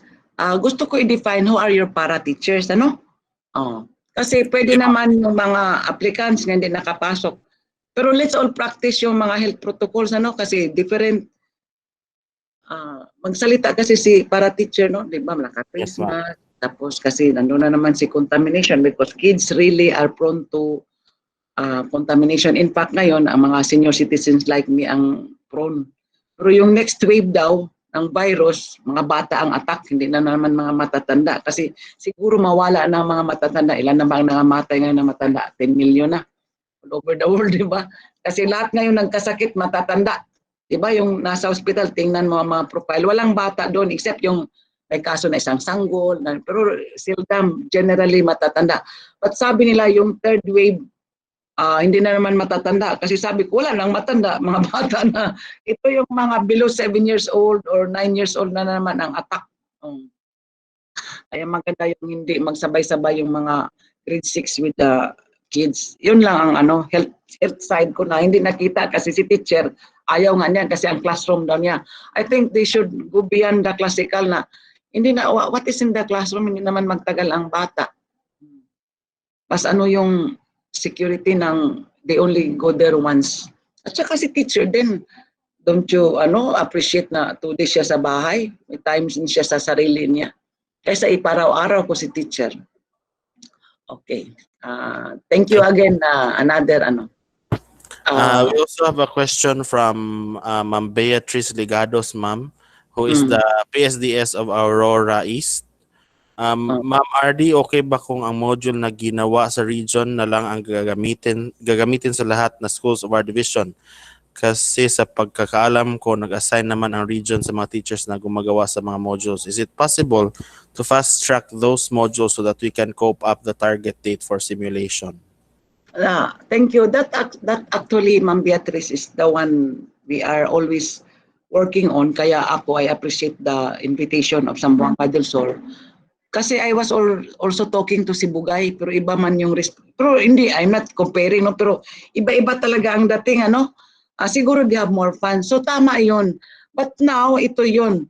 Now that you have the number of modules na galing sa central office, yung 96, 75, ayop naka-screenshot yan sa inyo, ha? Eh, kung hindi, balik ko yun para may kita kayo. I'd like district supervisors with the principals to start computing. Let us all be realistic. We have to produce the module, di ba? So meron na. Hindi ako nagsabi na ito ang amin ang pinaka-ideal. But we have a choice. Yun ang we have a choice. Kung kulang ng pera, ito na lang sa region kasi konti lang talaga. Ito 16 pesos per module. Ito naman, hindi pa nga dumating. Tinapos na po ng mga master teachers ng Zamboanga Sur. Sinulat nila ito. In fact, ito for example, kay ACOA Malabo sa Master Teacher 1. Pinasulat ko ang pangalan. In fairness naman to your Master Teachers. So, parang mga supporting cast lang naman kami. Ito yung mga ginawa nila. This is also health-friendly in terms of child's adaptability. Kasi I could imagine, even may anak ako, mag-uwi siya ng bahay sa Lunes, 10 modules, ka, at babasihin niya ng 3 araw, kasi ipasubmit sa Thursday or sa Friday. Ito lang yung reaction. Let's make things simpler. So kung ito, mag-budget din kayo. So this is, for example, 20 or 30 pesos kasi merong 30 pages. Times the number of modules, times your learners. So para mag-usap-usap na kayo, kasi maghingi kayo ng funds kay Mayor. Okay. So Mayor, kung ito ang gagamitin, ito yun ang cost. Kung ito ang gagamitin, ito rin. Mamili kayo. But we allow that. This is already an imprimatur. Kasi gawa din ito ng collaboration ng RO at DO. At hindi po ito bakak. Kasi imagine I studied the milk modules, yung 551.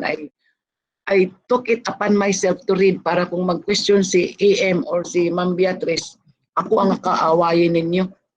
Sino bang gumawa yan? Ako na. I spent really 2 weeks for my quarantine na hindi ako imagine lang kung di nakaupo. And I think your teachers could witness that, how we did it. I was only talking to 3 kasi sabi ng si Dr. Blancha, ma'am, kung magsalita ka talagang 2 tao lang, ma'am. O yun. Kaya the ones discussing is another one. But I talked to the 3 para maintindihan. At this is not new, ha? This is part of the big curriculum. Even our own project, yung Project Equals, sa USAID, that Region 9 was piloting. and I was still at Region 12, blended din yung mga lesson plans na ginamit. In fact, yung ibang sample nito kinupya, but we fully recognize yung iba. We really have to make some adaptations kasi while we are into making use of other existing modules, which is correct, but we have to fully acknowledge. Because learning naman, knowledge is not a monopoly of one. Maraming nang, hindi lang man ikaw ang marunong, marami nang marunong na nagsulat din ng mga modules. Okay, thank you, AM. So ma'am, pwede mo gamitin ma'am, kaya ang maganda talaga mag-compute na kayo ma'am, you work as one district. Huwag nang ibigay ng problema kay superintendent, ang dami niyang inaatupag. May mga deadlines kami sa mga filling up of items. Mayroon pa akong discussion bukas about reclassification and ARF kasi nagbago na naman ang performance appraisal na na-introduce sa amin last Wednesday. Kaya nagpatawag ako bukas because you will get to know the funds of the ARF and reclass sa lump sum kasi I'm not also preempting, parang part yan ng scraping the bottom of the barrel. Parang let's make use now of the master teacher's application and upgrading using her item kasi parang mabawas-bawasan na yan by next year. Kaya sabi ko, I will approve all those which are submitted and may I ask superintendents kung ano yung nasa division office na idala, ay submit na yan kaagad para we can have the budget because I know that will not be the same budget next year. Yun. So marami siyang inaatupag. So may I ask the district supervisors to help the division, mag-compute na kayo ma'am. Pag hindi kaya, kasi that choice will always depend on logistics and adaptability. Kung ito, either this one or this one. Pilihan na ninyo. Okay, and I will declare it approved kung ano ang napipili. Depende man sa pera ninyo. Meron din kayo sa division, di ba? I learned from Dr. Juliet, gumagawa kayo. From Dr. Saldi, gumagawa na rin ang ibang mga master teachers. Pero yung na-adapt lang ninyo, kasi at the start, it's to its own, isang subject area, isang module. Itong ginawa namin is really blended. Yung pinasok na, integrated, pinasok na yung 8 subject areas, pinasok na sa in one module. Pwede naman yung one module, one subject area, pag kaya. So you will have 8 modules per week. 8 times 8, 64 modules per quarter. Pwede na rin i-compute. Kung kaya yon, go! Walang problema. We're not yet done with quarter 2 kasi pinasulat ko yung, pero yung mayroong mga master teachers niyo na nagsulat na ng quarter 4, yung talagang very prolific na interesado. Sabi ko na chat kasi will depend on the acceptability.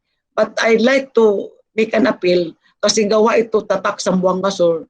Dapat gamitin ninyo kasi taga Zamboanga Sur.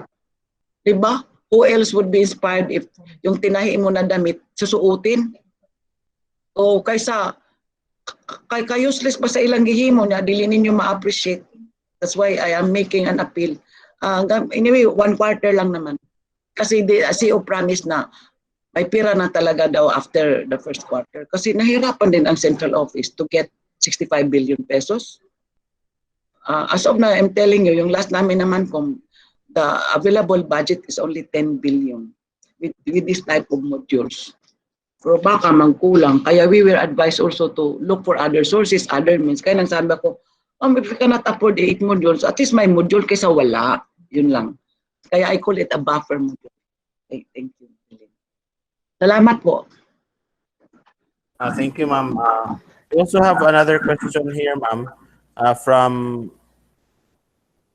Sir Jesse Tanyola, who is the supervisor of Tukuran West.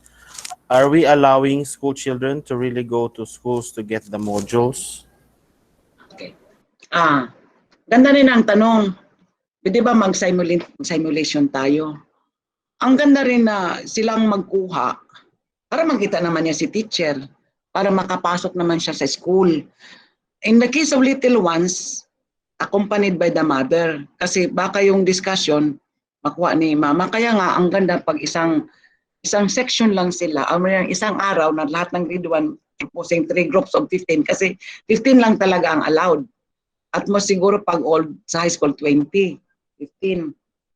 Kaysa magbalik-balik, ang ganda rin na makita niya, ay, group B siya. Yun lang, So, yun ang scenario.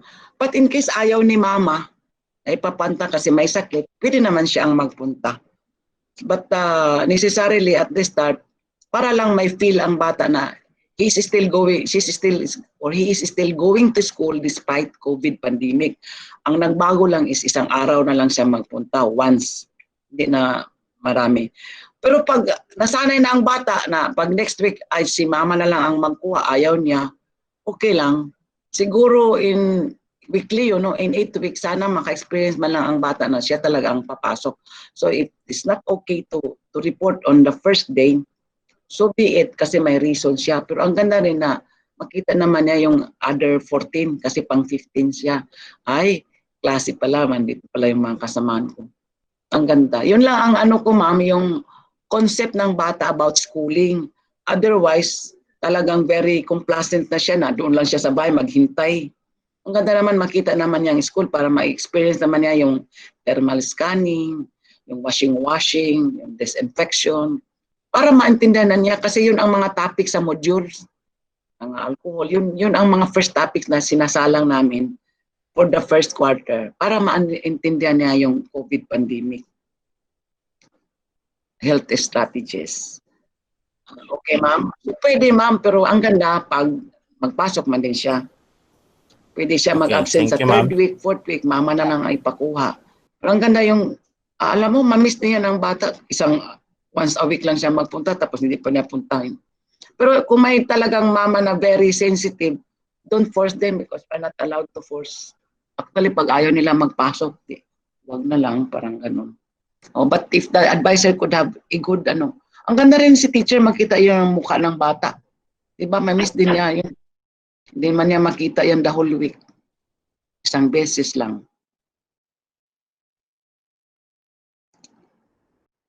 AM, another one. Okay. Yes, ma'am. We'll have last two more questions according to Ma'am SDS. We will raise this question. Modular is, how can we evaluate? This is from Roylyn Pedrano, Principal of Ligarda Dos National High School of Dinas. How can we evaluate or monitor the learning procedures and grading system since we are under distance learning? Ang ganda ng tanong, ma'am. Okay, so scenario 1, kuha ng bata. Tapos sa strategy, blendin nga ang sagot ng bata. Ito yung maganda. That's why I'm still suggesting, pag Thursday, balik na ang retreat, submission. Ang lahat, ma'am, ng activity sheets or work or modules, meron siyang mga tanong. So ipasa man ito, sulatan ng pangalan ng bata. Kaya nga, ayoko ng yung isang approach na hulam-hulam, that's not good. Ito talaga pag-ari ng bata. Isulat niya ang pangalan niya. Dito yung pangalan niya, name of learner. Pagbalik niya, mag-check si teacher. So, ma-monitor niya, ma'am, may question man. Ma-record niya. And the others, kung meron tayong quarterly performance assessment like mag-garden or what, pwede rin yun. Pero ito na talaga ang gagamitin natin na assessment. So, ang tanong is, how do we assess or monitor the performance? Ito na lang, ma'am, ang module which each learner should receive. Which yung iba kasi sabi niya, kasi makapal, iba yung test question, loose lip, tsaka, I'm not suggesting that kanang hulam-hulam test papers. Dili, let's make use to, a learning module is complete by itself with an assessment. So kung ang plano nila nga kay mahal maghimoglain, that's not the concept of the module anymore. So kompleto siya. So how do we monitor? May araw man tayo, ma'am, ibalik man siya sa Thursday. Tapos ang ganda nga kung if we can find time, no, na sa Thursday naman, ito lang suggestion like 8 to 10 ang mag-submit grades 3 and grades 1 and 2, 3 and 4. 10 to 12, so 5 and 6 para may time. Why 2 hours? Kasi baka may mga tanong ang iba na, ma'am, hindi ko man maintindihan ano yun. So mayroon tayong leeway for some discussion. Again, tag 15-15 per group. Kaya maganda talaga yung may mga schedule and availability of classroom. I am just appealing to teachers. Huwag naman ninyong i-deprive yung mga classroom ninyo. Hindi naman yan gamit the whole 10 months ng school year. And there is no more evaluation of classroom Wala nang evaluation of classroom. At huwag naman kayo matakot na masisira yun. Kasi meron man talagang teacher na nandoon. Ang akin lang yung smooth operation na hindi magulo. I don't know, but others would say nga, balik lang yun. Sige, hala, okay. Pero yung module na, yung model na araw-araw magpasok, walang relaxation si teacher niyan kasi araw-araw din siyang papasok. Ang mga bata din, what about transportation? So maglalakad, yun, that's other problem. Kasi di bang transportation natin sa GCQ, social distancing, so yung jeepney na good for 20, maging 10 na lang. Makasakay ba sila on time? Parang ganun. Okay, then meron tayong, ito yung sa region, thank you for that question. Meron kami major assessment mag-conduct, but we will give the materials to the division. December, then the other one, year-end assessment. So in other words, kasi trabaho kasi ng region talaga ang quality assurance, so magawa kami ng exam. May exam ng December, we already have the date, parang 16 ba yun? And then April, mid-year assessment, and then year-end assessment. So ang mid-year assessment will cover the competencies ng first and second grading period para makita. But sa teacher, yung formative test niya, based sa ang formative assessment based niya dito sa what you call this module. Yung amin naman will turn out to be a summative assessment for the 2 semesters. Kung consensus, meaning all, we entrust that decision to the superintendent. We'll just provide the test materials, the test questions rather, yung production ng test materials sa kanya pa rin. Kaya pag-uusapan din yan kasi if that will be multiplied by the number of learners, that is still logistics, pera din yan. Hindi na, nag-test tayo last February, hindi maganda yung sampling. Maganda sana talaga if everyone, and I would encourage na ang lahat ng superintendents mag-set aside na naman ang pundo. Kita mo, that's again is money. Magawa sila ng pundo for all the, sana lahat ng bata may regional achievement test na may experience. Okay po, ma'am. Thank you.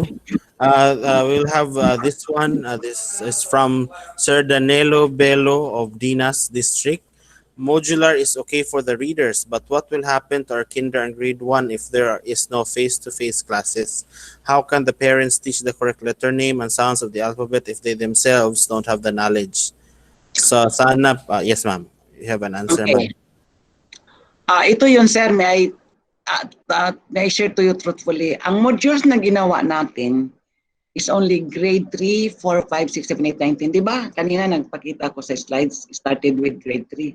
Yung 1 and 2 kasi, plus kindergarten, would have really a different modality. I agree with what you said, diba? Kanina na-mention ko rin.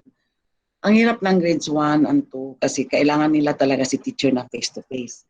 And in that case, my advice to the division offices to conduct, mag 2 hours sila. Kaya ito yung pag-uusapan talaga kung by grade level kasi dapat may model talaga ang bata because language development needs modeling, yung pronunciation, articulation, elocution, and diction ay model. So ito ang gagawin. 15 in a classroom, another. But if they want na araw-araw, yun ang kahirap-hirapan ni teacher. Kaya mag-isip talaga si principal sino ang mag-handle ng ibang klase in case ma-divide into 3. Kung araw-araw, si isang solo teacher, kaya iba ang modality ng grades 1 to and kinder. Kaya we are starting off with 3 and 4. So ito, i-clarify pa natin, but this is really the policy, 15 face-to-face, but maximum of 2 hours si grades 1. Anyway, 4 subjects lang naman si grade 1, wala man siyang science and health. In fact, in the case of Sibugay, parang reading lang ang gusto nila, okay lang. So modified approach din talaga ang sa grades 1 and 2. In fact, I'd like to adapt yung curriculum ng Australia. Ang Australia, lang sila, numeracy at saka literacy. Yun lang. Ayaw na nila dagdagan yung grades 1 and literacy, numeracy. Yung mga reading nila, ang gamit nila, science concepts na para madali. Hindi na sila nag-separate na English. Tapos yung sa math, ano lang talaga, yun na lang, dalawang subject lang, literacy and numeracy. Literacy is already integrating the concept of science. And then a little of discussion which will zero in on makabayan or responsible citizenship, which is actually the thrust of the 4 subjects from MAPI to GMRC to TLE and then Araling Panlipunan or Sibika at Kultura. Isa lang, nilamp na talaga. So nauso na talaga yung blended because I cannot separate good manners and right conduct from responsible citizenship. I cannot be a good citizen if I'm not a good son or daughter with all the values, di po ba? So bakit pa natin i-separate? Yun nga. And then there is a law even filed by Senator Gatchalian na i-enrich ang good manners and right conduct. Kaya hindi siya maintindihan pag separate. I think the application of good manners is really within the community and within the home. So hindi mo na dapat i-separate. I received 4 resolutions from City Government of Zamboanga and sa amin emphasizing on good manners and right conduct kasi ang dami raw pasaway ngayon doon sa Zamboanga City, etc. etc.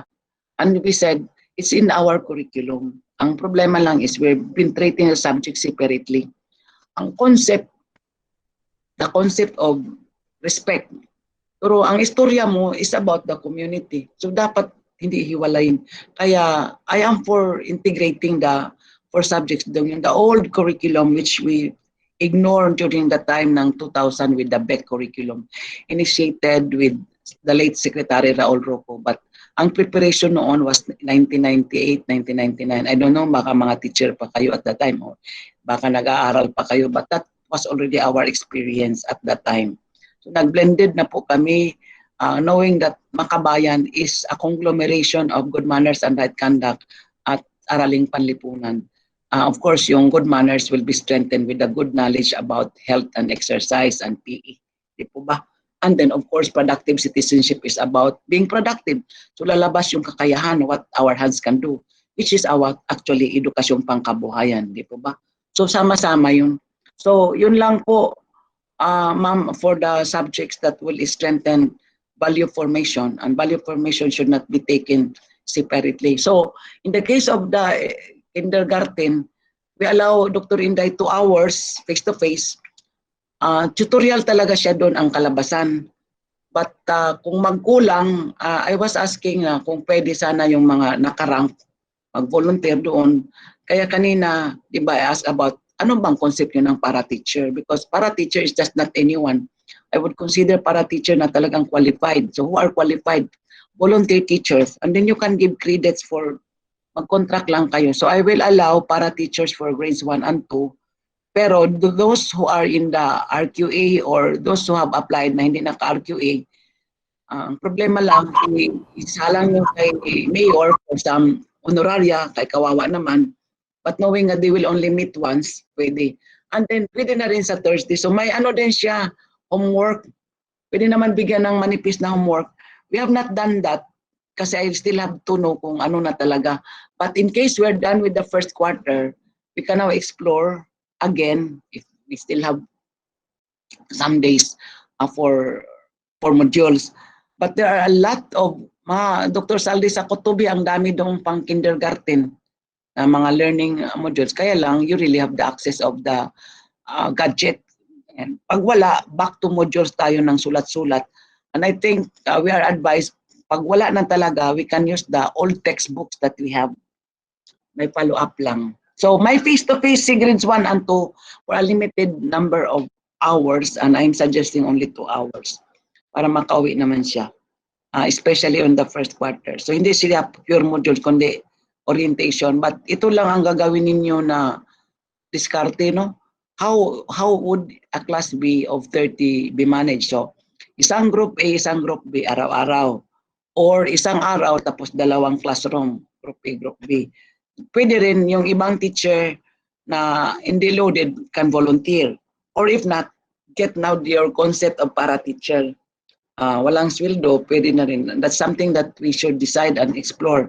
But my advice is, kasi nakalabas na rin siya, volunteer teachers who do not receive an honoraria but will be given credits. Especially kung nagparang-krang pa yan, para naman meron siyang equivalent points to be earned out of volunteerism. But again, ito yung mga teachers who are found in the locality. Huwag mo naman siya ipasakay-sakay unless si volunteers na magsakay just to get the point. So thank you for that question, a good question that is that has some connotation for administrative matters. Totoo yan. So principals of central school kindly manage that kung anong modality and present it to the district supervisor present it to the your superintendent. But you can have certain uniformity. Ang maganda talaga if it is decided as a division policy, ang ganda kasi mag-compare din nila. O doon sa Marcos sa Tubig, iba yung amin. Pagpunta mo doon sa Dumingag, iba na naman. Pagpunta mo ng Dumalinaw, iba. Para sana, kung 2 hours, 2 hours. Ano? Para consistent naman tayo. And then, let's make use of the old textbooks. Pwede rin. Kaya lang, yung mga activity sheets, gagawin na rin yun. And if we have time, kung matapos na namin ito ngayon, I can ask again another set of grades 1 and 2 teachers to produce the activity sheets. And then I said, talagang 16 pesos pa rin yan, huwag mo nang dagdagan kasi idea lang talaga yung minimal cost. So we will do that. Ang ganda, that give us an idea, pero tapusin namin ito this week para we will concentrate on grades 1 and 2 na mga activity sheets. But I am for the face-to-face for grades 1 and 2, but limited hours or you decide on number of days. Okay po ba? Thank you, ma'am. Thank you, ma'am RD. We would like to give way to the last question. This is from Ma'am Mirna Hala, the principal of the Malinao National High School. How is class observation to be conducted by school heads considering the accomplishment of the classroom observation tool? Yun ang magandang question pag-usapan bukas kasi lumabas na yung bagong tool, yung RPMS na napag-usapan natin last year, yung mga sa PPST. In fact, yung flow process ngayon ng reclass at saka ARF are already tailored towards that type of tool. So ngayon, ma'am, wala talagang class observation, di ba? Kasi they don't have classes. So pending yan I cannot comment on the second quarter. For the first quarter, wala. Si principal lang will really have to attend na andun si teacher nag-charge ng mga modules. Kaya si principal and as supervisor should really ensure na may modules. Ako lang, kahit buffer na lang kaysa wala. Kasi dapat trabaho yan ni advisor. So doon na lang siya kukuha muna na all the modules are ready, prepared. Kasi ang kalabasan niya, pag kulang ng pera, kasi nagsobra yung enrollment, may mag-transfer. Sino bang magpaprint yan, mag-order or mag-xerox, whatever. Lalabas yan kay teacher. So yun lang muna siya, pero no classroom observation kasi wala mang face-to-face class. Wala. So bawal yan to do. So for the moment, parang health and abeyance yan, wala muna. So ang ano lang talaga is compliance with her presence on a Monday or Tuesday kung ano ang na-assign siya or Wednesday ba kung magsabi na araw-araw siya. Then I said Thursday is Dropbox submission, mag-check. And then I allowed na sa Friday, doon sila magkita-kita. But again, ang gagawin ni principal, i-cluster na naman niya. So kasi I will still have block session. Nandoon yun sa aking parang initial policy sa learning continuity plan. Friday, they will still gather kasi I will still have demo teaching. That still is a requirement. How make use of the time. Webinar can be, kaya sabi ko, lahat ng webinar Thursday or Friday kasi mag-webinar pa rin. So meron pa rin siyang compliance for some of her attendance and physical presence. Kaya lang, pag webinar, ito yung isipin ni principal. So a group of 15 or 20 na class. So parang mag-connect ng isang gadget doon sa kabila pero isa lang ang screen, di ba? Parang ganun. If they can afford, isa-isa sila ng laptop. But pag wala, di isang screen lang. So yun, depende na yun ilang grouping sa number of teachers in a school. So they will still go there on Friday, either webinar or mag-demo teaching. Kasi will still allow demo teaching. Pero kayo lang, 15 lang talaga yung nag-attend doon. Kasi we don't stop from there because promotion is still open. Still have to have nawala yung mga documents pero more on performance at saka demo teaching ang sinasala ngayon ng bagong BHROD policy. which I'd like to be present tomorrow for our discussion, yung mga pagbabago na isinasalang ng mga BHROD ngayon. So, again, may repeat, for the moment sa first quarter, wala. But it does not mean that they will not report and see each other because I will still require them to on a Thursday and Friday. Di ba doon sa model na magpunta pa rin ng Thursday, Friday. So Friday is webinar or pwede rin face-to-face pero 15. Yung social distancing will be practiced. Second, demo teaching. Then yung mga dissemination information with tsaka yung usual natin na mga continuous improvement mechanism na we talk about the problem of the school. You don't get good mental health status if you are alone. Dapat mayroon din pagkita-kita, pero yun lang, social distancing. So pwede i-group niya 1 in the morning, 1 in the afternoon, or every 2 hours. Si principal will really do the little sacrifice. He has to listen to all of his teachers as clustered in one day. Pero wala na po yung isang araw na mga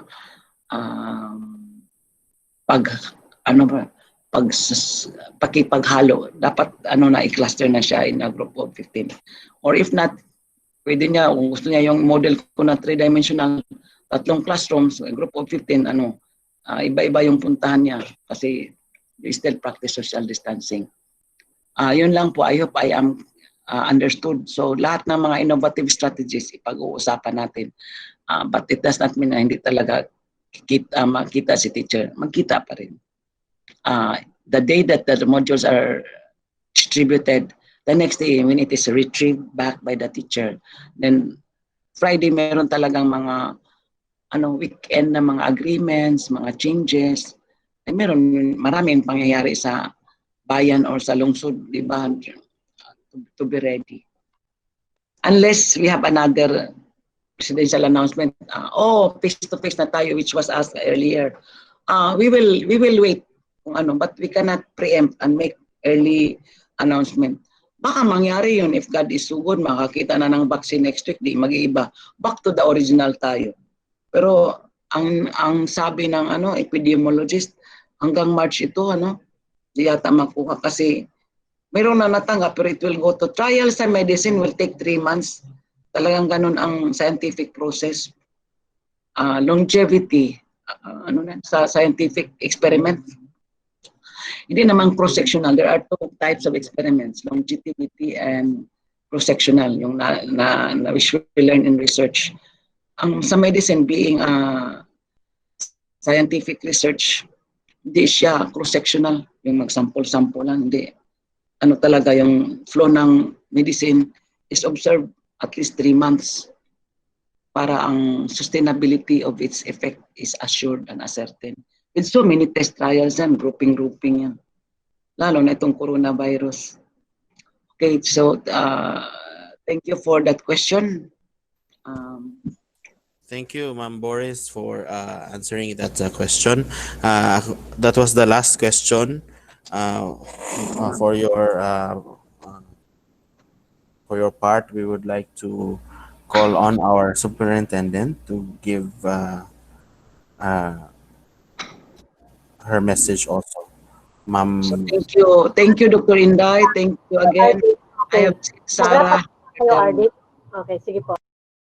Adi, okay na ko, Dr. Inday, ikaw na lang. Di, nakita ko lang kasi sa participant, si Sarah, etc. Yung lahat na mga nakasalamuhan natin for all our activities. Okay, thank you, RD, for that very informative and comprehensive information as regards the thematic module prepared by the Sambusor and Regional Office. So I think that is enough for us to understand the importance and relevance of the thematic module, and that it will form part of our planning. Actually, we will continue our discussion after your time, RD. Yeah.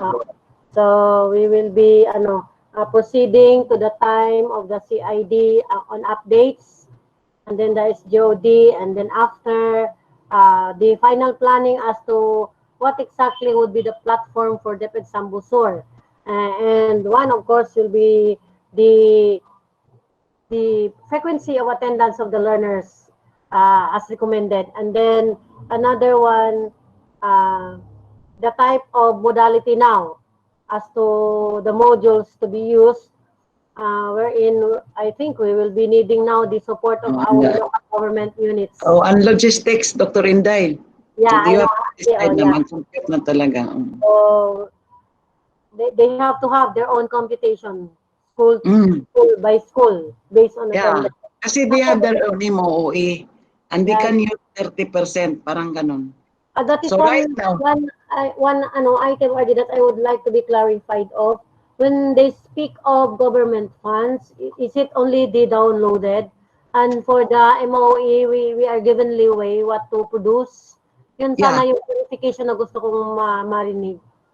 yung recent na memo for the utilization of MOE already Oo. spelled out, stipulated na 30% of the MOE is for the printing of the Yeah, materials. oo. School and division MOE. Yun. Kaya Okay. pwede na talaga sila mag-compute. Yung i-download na pera, ito yun yung sinabi ko, itong modules na sinulat ng CEO. Ito yung mga kasal. Oo, yun po yung concern ko kasi baka mamaya we will be reprimanded or whatsoever pag ginamit namin ang MOE, baka they're referring to the allowing the MOE to be used but still for the CO. Yun yung kinaklarify ko po sa inyo. Oh. I forgot the number but DepEd order number 8 ba yun? Nandoon na yung utilization ng MOE. May bago card, DepEd order. Oo. Yung bagong policy ngayon sa MOE. Kaya nga pwede na magplano, kaya pwede na mag-choose. And I said, let us choose now kasi may simulation tayo. I don't like nga simulation na walang modules. Dapat makita.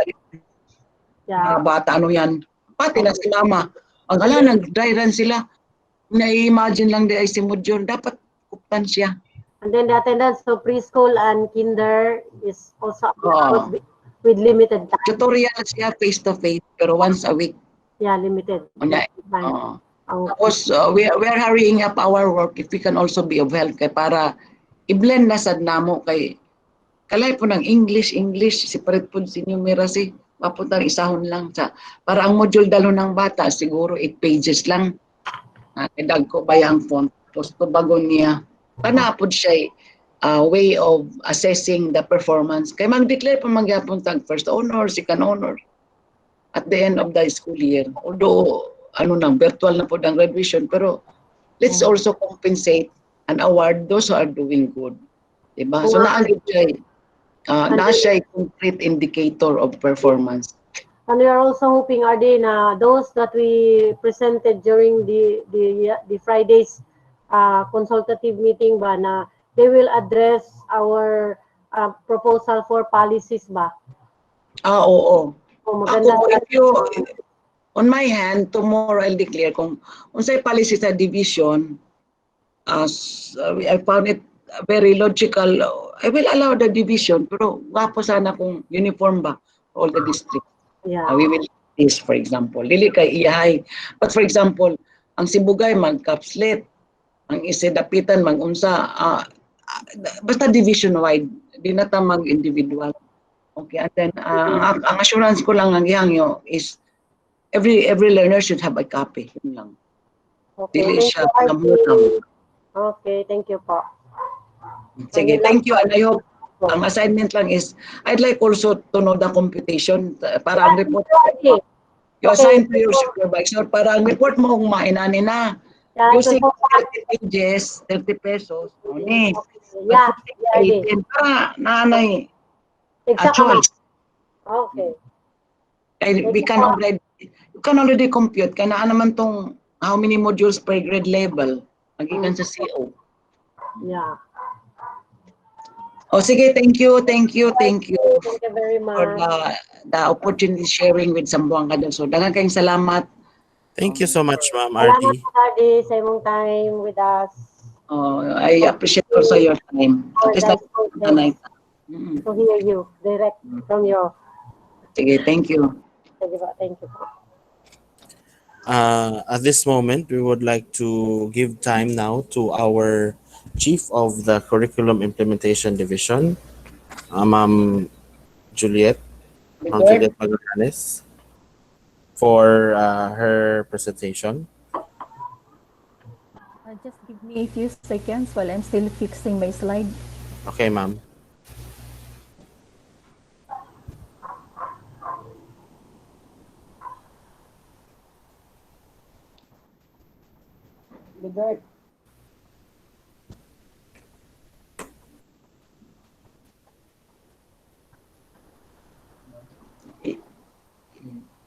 I-off na ang PowerPoint ko. Meeting. Pwede ko di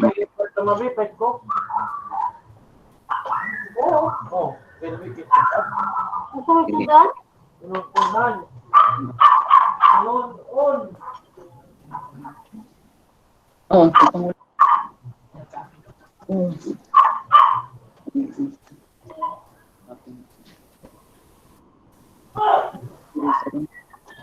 Okay na, M.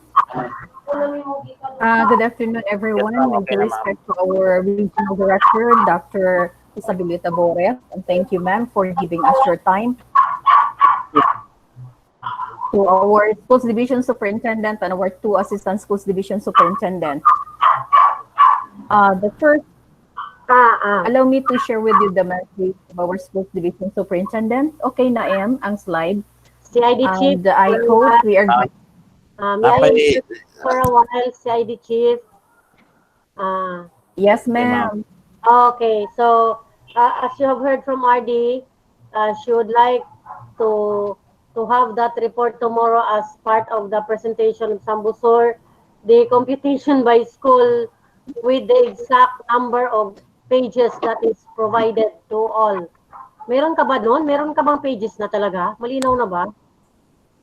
Ma'am, we gave that responsibility to Loloy because we requested our education program supervisors to come up with a computation. So, Mr. Florencio Caballero can provide us Okay. if he is listening right now. Mr. Caballero, are you online? Hello? Sir Luloy, you are called. For a moment, Mr. Caballero. Sir Luloy, I see him, ma'am, but Nasaan siya? he is Nang ma-intervene yung presentations ahead. Gusto ko ngayon ko na lang sabihin sa kanya. Nandiyan ba siya? Ayan, he is joining us, ma'am, but no mic ako daw. Okay, sige. no mic, sorry. Pero naririnig niya. Kaya Yes, sir. you're us. All apps have submitted, ma'am, according to the. Because our to the previous chat box. computation is based on all subject areas. So please provide me the computation in a PowerPoint by the subject areas prepared by the different apps from our division who's been tapped by the regional office to prepare.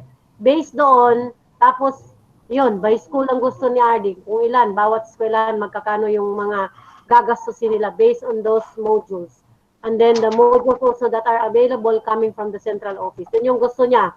Sinabi niya kanina, we want to see also, ano ba talaga ang mukha niyan? Sige, thank you very much. Malinaw ba? Okay, thank you. Sige, you may now proceed, Chief.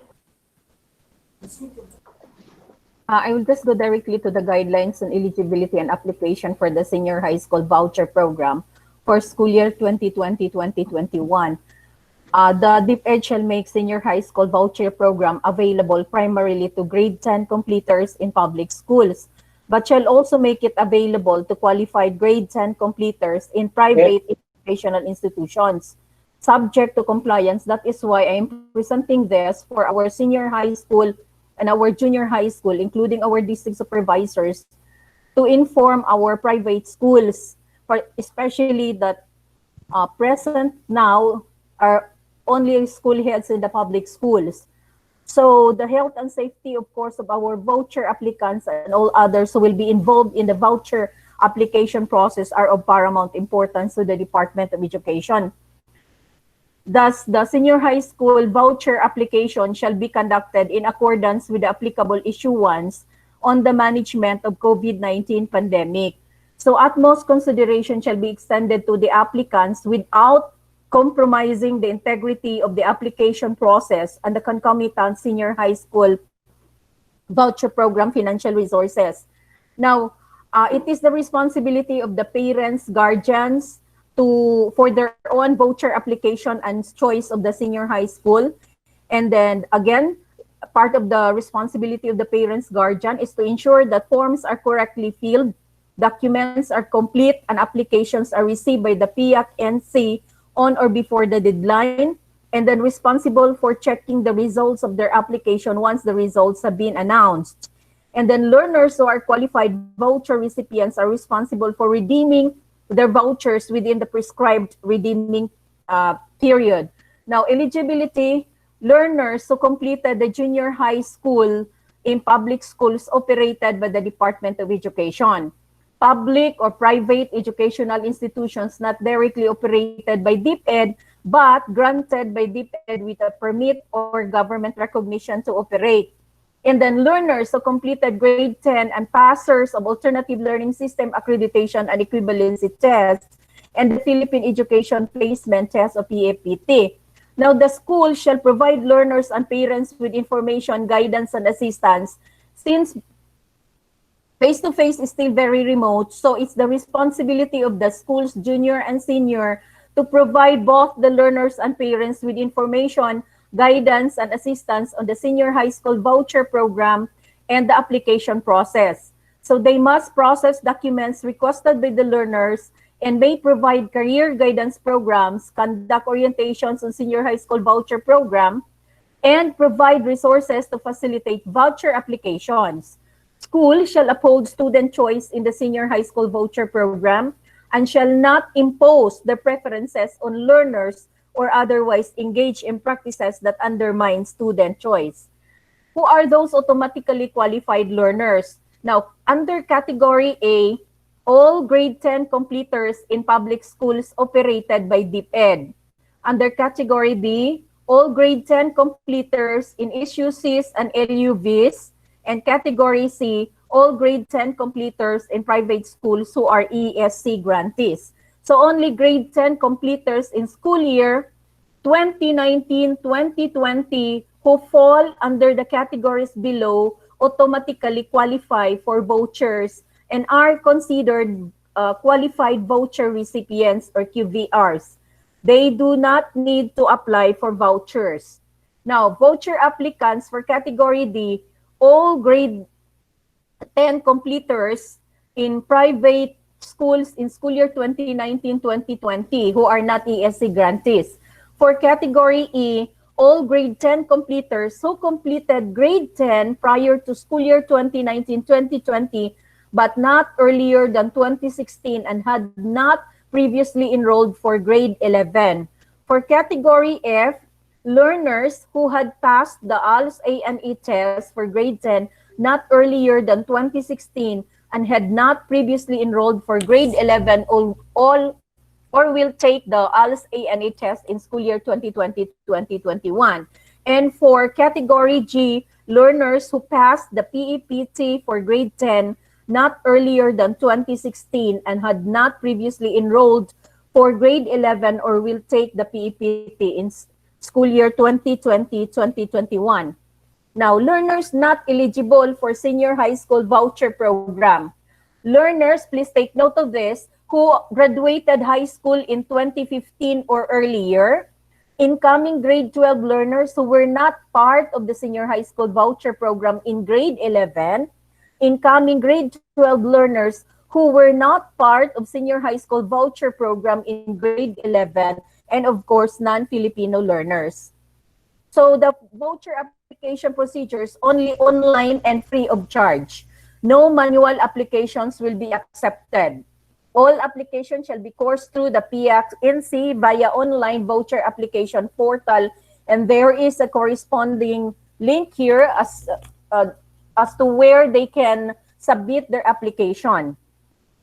DepEd shall not accept submissions of applications, and the deadline for the creation of accounts on OVAP, July 22, 2020, deadline for application, July 24, 2020.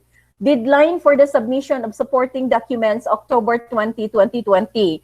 Now, all you need to do is just to communicate with the parents and to the learners, the deadline for the creation of accounts under voucher application portal or online voucher application portal or OVAP, July 22, and the deadline for application is July 24.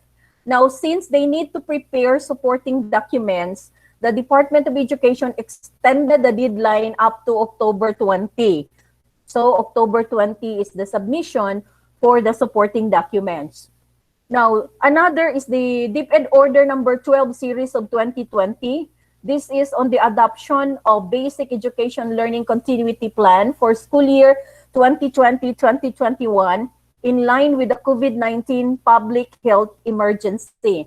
So, adoption as stipulated in this particular DepEd order, adoption of the Basic Education Learning Continuity Plan, adoption calls for the adoption of the most essential learning competencies, the MELCs, and of course, part of the said document is no face-to-face classes until safe. So DepEd hereby adopts the Basic Education Learning Continuity Plan, including its annexes as the overall framework to govern the school year 2020-2021, unless sooner repealed, amended, or rescinded. So first, the adoption of this BELCP is a package of interventions that will respond to basic education challenges brought about by COVID-19. So all schools, now in line with the adoption of the DepEd Basic Education Learning Continuity Plan, the division office, the school's division office issued Division Memorandum number 218 series of 2020. This is all about the formulation of Learning Continuity Plan implementation roadmap of schools, in which the way I look at it and as I've observed, parang walang ingay ngayon ang district as to the formulation, as to the workshop conducted by every district on the formulation of Learning Continuity Plan. So all schools are directed to prepare its own Learning Continuity Plan implementation roadmap or Lcpir in order to provide clarity in terms of the manner in which the school will implement its chosen LCP delivery modality. Then the LCPIRs must be in adherence to existing health standards and protocols as embodied in DepEd Order number 14 series 2020, guidelines on the required standards in basic education offices and schools and that of other issuances of the Office of the President, the IATF, and the DOH. Now, for quality assurance, all school heads are to present their LCPIR to the division team composed of SDS, ASDS, CID, and SGOD officials and personnel through a teleconference. Hard copies of quality assured LCPIR must be submitted to the SDO on July 15, 2020. So a link will also be provided in the submission of the electronic copy. So this will be prepared by the SGOD considering that the plan will lodge in the SGOD, particularly the planning office. Then school heads must perform proper information advocacy on the approved LCPIR to all stakeholders of the school, including the local barangay community, and this must be done at least 3 weeks prior to the opening of classes. Okay, now this is the content of the Learning Continuity Plan, and this serves as your guide in formulating or in working or coming up with a Learning Continuity Plan implementation roadmap. First is background of the school and its community, the rationale, and then school learning continuity plan implementation roadmap, then monitoring and evaluation and attachments. Now, if we try to consider letter A, background of the school and its community, the way I look at it, you already have your enhanced school improvement plan. All you need to do, those important information shall be called out from your school improvement plan. But there are important things, especially you need to conduct the strengths, weaknesses, opportunities, and the threats analysis with consideration to the new normal or the prevalence of the PLMs, the PUIs, the LSIs. These are actually COVID-19 threats. And this must be stated briefly. So to include basic and brief information of the community that will likely affect the implementation of the LCP. So all this shall be captured in your background of the school and its community. Of course, the geographical location is also captured in your plan so that this will give us an idea as to the situation of the school and the situation of the community. Number two, next part is rationale, how the school was able to arrive at decisions on the chosen LCP, goals and objectives on the chosen LCP delivery modality. For the school learning continuity plan implementation roadmap, this pertains to the description of the learning delivery modalities to include processes and processes of implementation. But prior to the stipulation of your learning delivery modalities, you need to present your roadmap as to how you are going to implement from the starting point up to the implementation process, up to monitoring of your continuity roadmap. So this can be presented in an action plan that would include programs, strategies, timelines, persons involved, resources, the performance indicators, etc. In the crafting of your plan, especially under this section, continuity plan implementation roadmap, just classify the different activities pre-implementation, then during implementation, and after implementation. Then the last part is monitoring and evaluation. Brief description how the implementation of the LCP will be monitored by the school head teachers in the case of secondary schools, and observation of master teachers on the LCP implementation per teacher as assigned by the school head will have to be linked with RPMS IPCRF guidelines. Then proposed schedule of LCPIR presentation by district. We have here our tentative schedule because as stipulated in the division memorandum, the submission of LCPIR is scheduled on July 15. So naturally, we need to schedule our evaluation before that deadline, and we propose July 13 to 14. So after this training, after this conference, we would like to request district supervisors if you need the assistance of our education program supervisors, because all of them were already oriented as to how to provide technical assistance. If you need their services, then kindly, I will present you later who are those education program supervisors assigned in your district. So for Dumingag, for July 13, as you can see, for Dumingag 1, Dumingag 2, and Josefina, I'm sure that our SEPs are also listening to us. And so please take note of your schedule. Dr. Glenn Saison and SEPs Arturo Antiquina. So these are our evaluators for the 3 districts. And then for Mahayag North and Mahayag South, Division Coordinator Joel Orsunal paired with SEPs Nilo Villarubia. And for Suminot, Midsalip, and Tambulig, Dr. Gay Abduhan and SEPs Lito Bahian. For Ramon Magsaysay, Mulave East and Mulave West, Dr. Bilen Cuevas and EPS Antonio Ganob. Tukuran East, Tukuran West, Labangan 2, Dr. Helen Bulawin and yours truly. And then Labangan 1, Aurora East, Aurora West, Dr. Saturnina Abahon and the Planning Officer Sharon Cadilinia. For Dumalinaw and Tigbao, DC Vanchi Lamayo. For Kumalarang Lakewood and Lakewood, Dr. Alma Carbonilla. For Bayug and Dimataling, the evaluator, EPS and the Albareco, actually evaluators because we still have to identify other members from the SGOD. These are actually tentative and we need to discuss it with the SGOD chief as to who will be the partner of those with only one evaluator. And then Vincent Susagon, San Miguel, Dr. Josephine Tombo. For San Pablo and Lapuyan, Dr. Florencio Caballero. For Margo sa Tubig, Dr. Melinda Tangalin. Pitugo Andinas, Dr. Alma Villarmino, and Tabina, Dr. Sara Lumabo.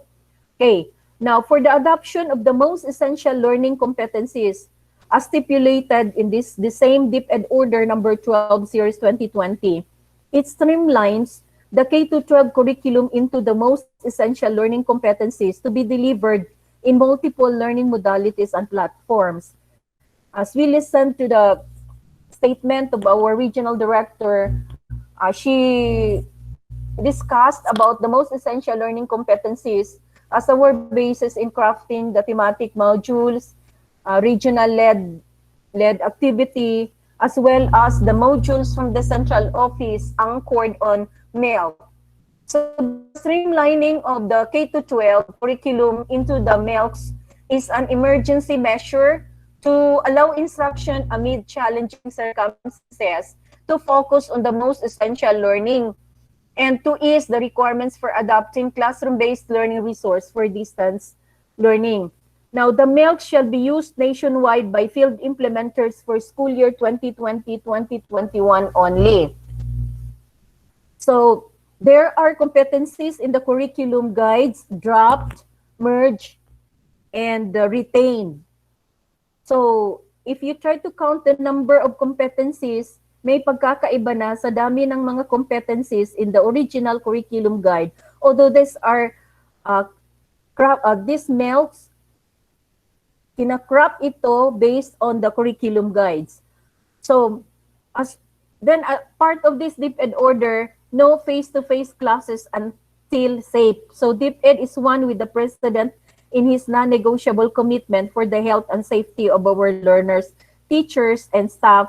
And it is the first and most important principle of the basic education learning continuity plan.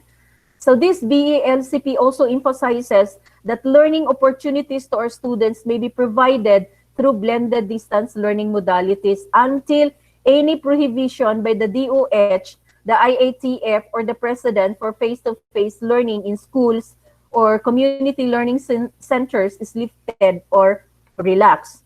Now, the sample class schedule, I'd like to show to you the proposed class schedule of the central office. This was actually presented to us during the discussion of Director Joyce Andaya. The proposed class program for Key Stage 1, we have this with only Thursday and, no, actually for Key Stage 1, parang, sadali lang. Okay. For Key Stage 1 pala, ano pala yung kanina present ko. For Key Stage 1, face-to-face 2 araw, Thursday and Friday. Ito yung pre-post nila. And then for Key Stage 2, isang beses na lang yung kasi they can, learners, especially in Key Stage 2, can already, pwede na silang ng mga independent activities. Okay. Now, let's proceed for the Filipino. I'd like to inform you, here are the activities or the list of seminars conducted in Filipino. And then there are already so many activities. In fact, there are other activities lined up because we are again tasked to prepare, to convert our modules into audio and video materials. In other words, those modules that were assigned to us will be converted to radio and television script. So last May 27 and then June 30 and July 2. Then for July 2, Division Teleconference, kasama ang mga manunulat ng Filipino, 9 ADM module, magtatanghal sa aralin sa video, radyo, at manunulat ng e-book. Okay, for Filipino, ongoing module write-shop in all grade levels for quarter 1 because based on the inventory conducted, there are still other learning materials that we need to produce. That is why they are so quite busy this time working on the modules to supplement if in case modules will not arrive this coming August 24. And modules will also undergo quality assurance at the District QA team and Division QA team. The deadline, July 10, District QA, and July 15, Division QA.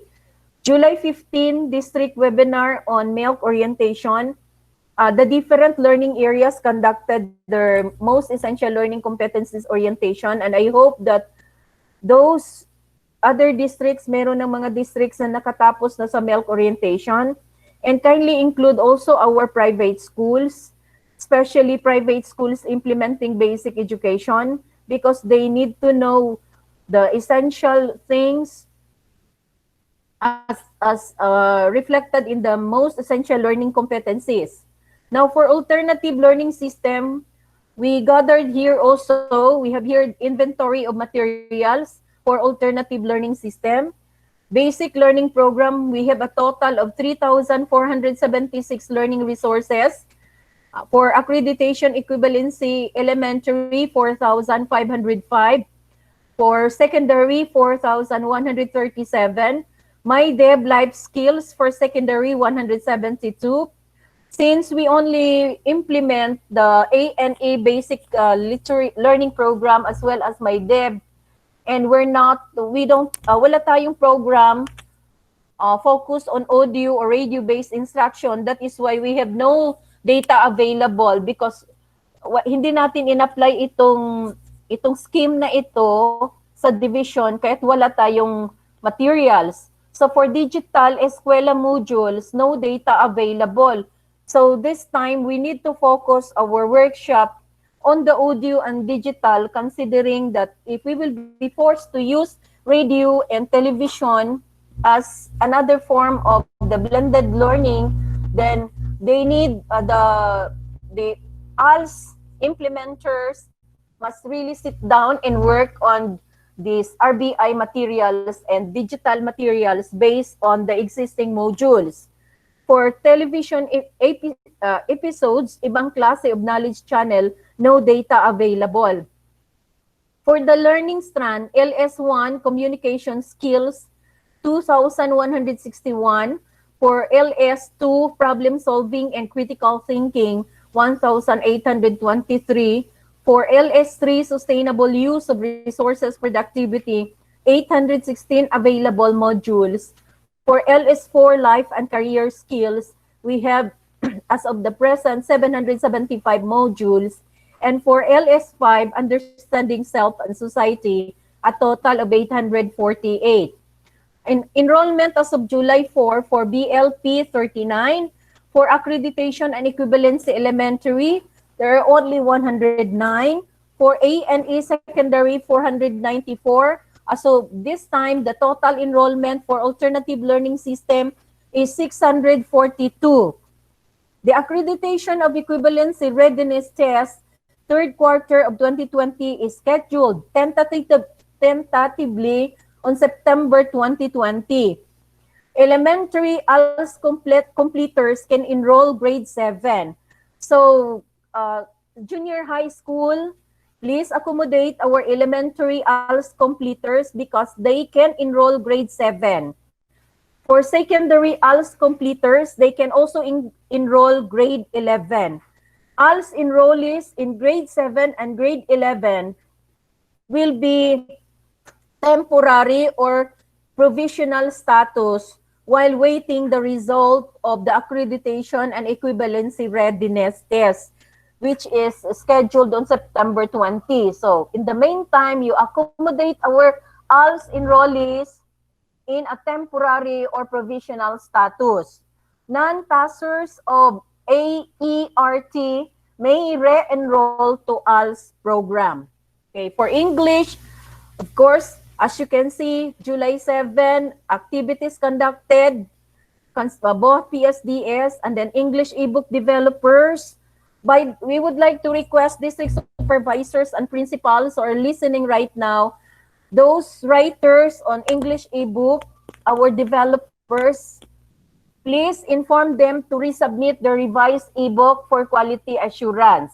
Again, encourage your English or remind your English ebook developers to resubmit the revised ebook to quality leaders for thorough review and quality assurance. Kasi meron nang na-produce yung mga developers natin, but only hindi natin pwedeng i-finalize yun at hindi natin pwedeng gamitin yun as enrichment materials, considering na kailangang i-resubmit pa nila yan at dadaan pa yan ng thorough review from the quality assurance team of the district as well as the division QA team. Okay, for Araling Panlipunan, also conducted webinar on MELC's orientation. Participants are district coordinators and master teachers. And again, we expect the districts to cascade the orientation of the MELC, most essential learning competencies, to all teachers. For ESP kindergarten, develop MELCs based on facilitators, guide materials for Q1, week 1 to 10 for kindergarten, and there's an ongoing editing and quality assurance of videos. 18 ESP modules converted to ebook for Q1 and submitted to LR for quality assurance. And then ongoing script writing for radio broadcasting. For the information of everyone, all our education program supervisors as well as our developers were invited for an online webinar conducted last Friday as to how we are going to convert, actually conducted from the central office to the regional office. And then there were speakers, broadcasters who shared their talents, shared their lectures as to how we are going to convert our modules into video or audio scripts. And for science, the different activities are stipulated here: online training on preparation of interactive teaching guide, and then capacity building webinar on the enhanced quality assurance of learning resources, then development and quality assurance of interactive LM's ebook in science for blended learning modality, and right now they're still into the process of having quality assurance on the thematic regional based thematic modules. For reading, again, the division conducted webinar with district reading coordinators and teleconference with reading coordinators to conceptualize offline games in coordination with our ICT people, especially on how to to conceptualize offline games. For alternative delivery mode, oriented school heads and MTs on the inventory of LRs that are MELC aligned, which are on hand and ready for August in the event centrally prepared modules will not be available yet. School heads and master teachers to proceed with LR development after finding out in the inventory which competencies are needing activity sheets, assessment tools, among others, just to have something to use come school opening. So provided TA on conducting tally and analysis of data from accomplished learners enrollment survey forms as a good takeoff for crafting the LCPIR, and then conducted orientation in the crafting of LCPIR, personally drafted on output, and then scheduled an interface with master teacher leading other teachers by grade level, paired with 4 to 5 school heads assigned per grade to work on developing needed LRs. Okay, so I'd like to end my presentation with this is actually part of the message of Secretary Leonor Magtules Briones. And I quote, "As we open another school year, I enjoin everyone who believes in the cause of education to work together and join us in responding to the increasing development requirements of our country and in creating a better world for the Filipino learners whom we are all sworn to serve. Maligayang pagbabalik eskwela." Unquote. Thank you very much.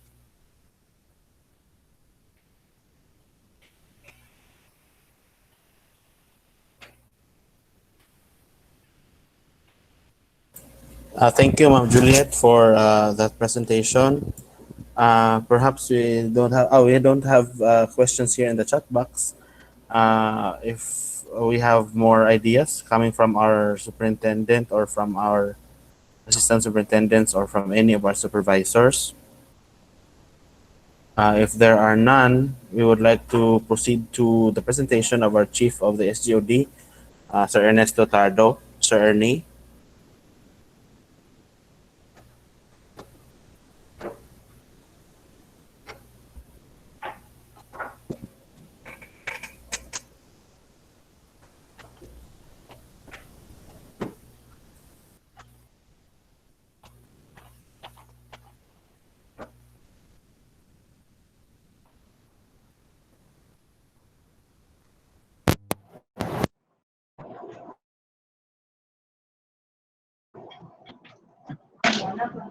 Sige.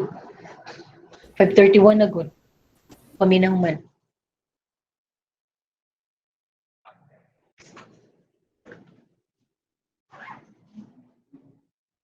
Ikaw ang daw kami? Sige. Kupisin lang. Ini. Kita na sir, kita presenting asa to entire. Ya, sulod. Ako talaga. Ay, makita na ako eh. Citation. Dili pa, sir.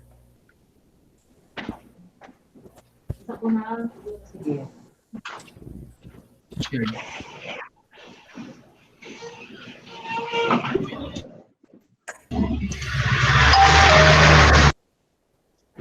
Jong, paki-assist sa Jong. For a while, sir. For a while.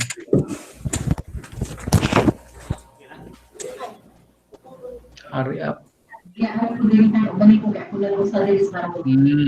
Argo na naman ka report, may lang report. O akas lang dali. Paki-share daw eh. Kani akong kwan, presentation. Kani mo ani? Shared. Okay. Muna ako lagi ko, unta kayo withdraw ko, kaya ugma na i-deliver ang kuan. Kita na M. Okay na, sir. Okay na, Sir Ernie. Kita Okay, na. good afternoon.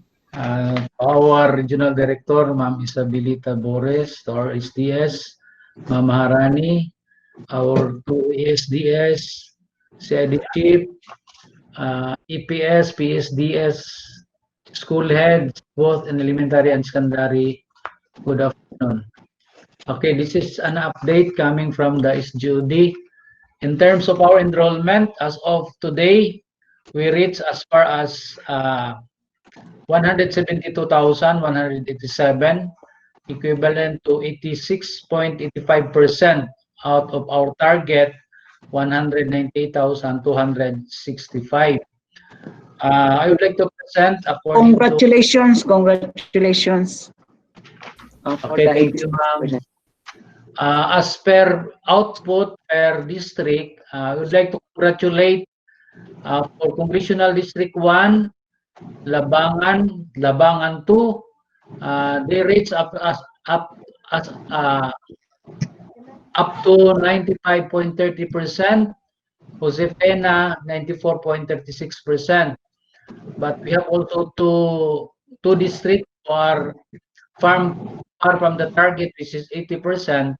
We have Oran East 65.56% and Labangan 1 62.47%. For Congressional District 2, the top two highest enrollees coming from Dinas, we have 99.96%. Congratulations, Dinas. Pitogo, we have also 95.30%. And the top two bottom in terms of enrollment, Lapuyan, we have only 70.31%. And Dumalina, we have 76.86%. So I would like to encourage all the district supervisors and school heads. Our enrollment still going on until July 15, 2020. That will be next week, Wednesday next week. For our health status of our teachers, I would like to present the total, the profile of school teachers in the division of Zamboanga del Sur.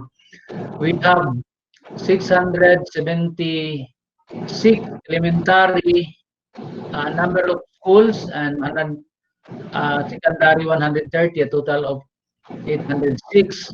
And then we have a total teaching force of 9,106, on which 5,756 are elementary teachers, 2,862 secondary school teachers, and 488 senior high school teachers. And then in terms of the data, as of present, number of pregnant teachers reached as far as for elementary 127 and secondary 66, a total of 193. And our based on our data, we have teachers above 60, 60 above, 60 above, no, in terms of age. We have elementary 215, secondary 88, a total of 303. And as to the health profile of our teachers, we have 2 existing illness for elementary: diabetic mellitus type 1 and 2, 264, secondary 85, a total of 349. For the cardiovascular diseases, 166 for elementary, secondary 45, total of 210. Teachers who have tuberculosis, we have 17 for elementary, secondary 8, and total of 25.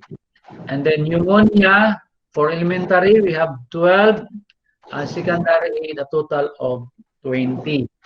And those teachers who are considered immunocompromised, we have answer elementary 16, secondary 5, a total of 21. Then chronic renal failure, elementary 7, secondary 3, total of 10, as per data from our health section. And then for the school use as isolation area for this COVID-19, these are the summary of the schools utilized. No, the Mataling, we have 13 schools.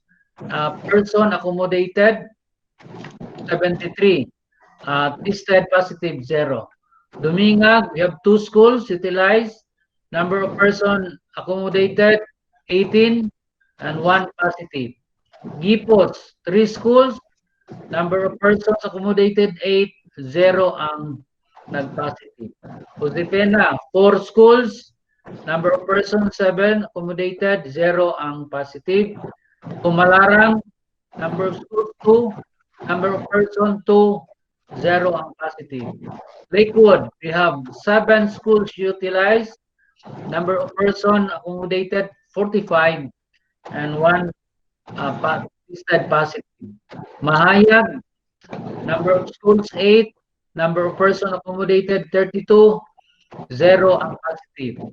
Midsalip, 11 schools utilized, 98 person accommodated, 0 ang positive. Ramot Magsaysay, number 1, 1 school only, central school, they accommodated 33 person, 0 ang tested positive. San Miguel, 5 schools utilized, number of person accommodated 24, 0 ang naging positive. San Pablo, 18 schools, number of person accommodated 59, 0 positive. Suminot, 3 schools accommodated use, number of person accommodated 26, 0 ang positive. Tigbao, 11 schools utilized, 25 persons accommodated, 0 ang naging positive. Bensin Sosagon, 11 schools utilized, 39 accommodated, 1 ang naging positive. Summary, we have a total of 99 school utilized with a total number of 502 accommodated and 3 positive.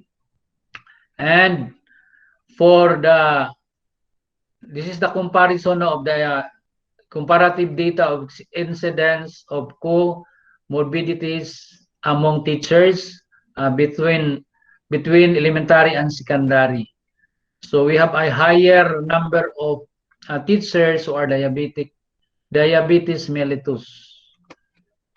As to our engagement to the radio-based instruction, we base on this. This is the latest update of our enrollment data. The survey resulted based on our enrollment that as per modalities, our clients, which are the parents and the students, still in favor of using combination of face-to-face with other modalities. And it is also emphasized by our regional director that we have to implement combination. If ever we cannot still, we will not be allowed to have a face-to-face, then we will have an alternate mode of modalities, which is the distance learning. Siguro the applicable for us is through radio. Naging maliit lang ito na survey dahil hindi masyadong clear to the parents on how can we utilize radio-based instruction.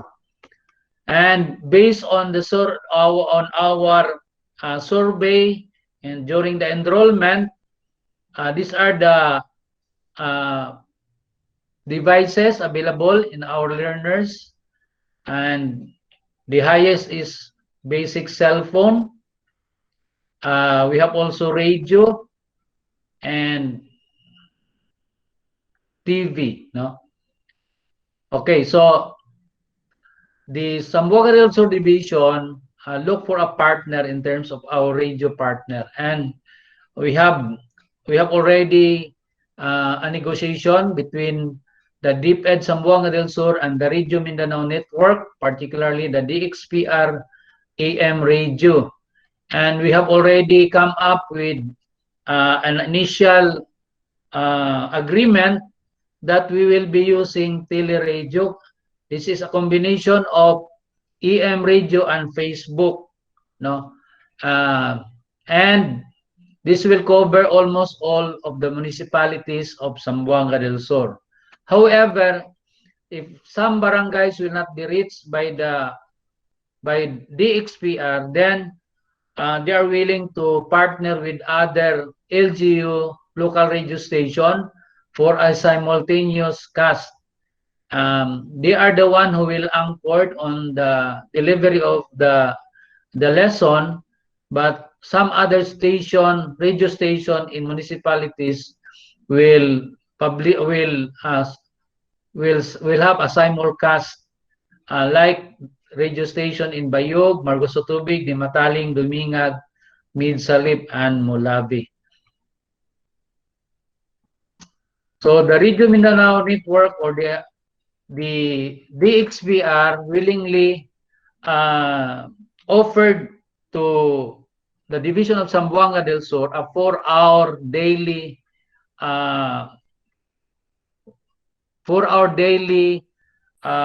publication. Free. Is that free, Dr. Pardo?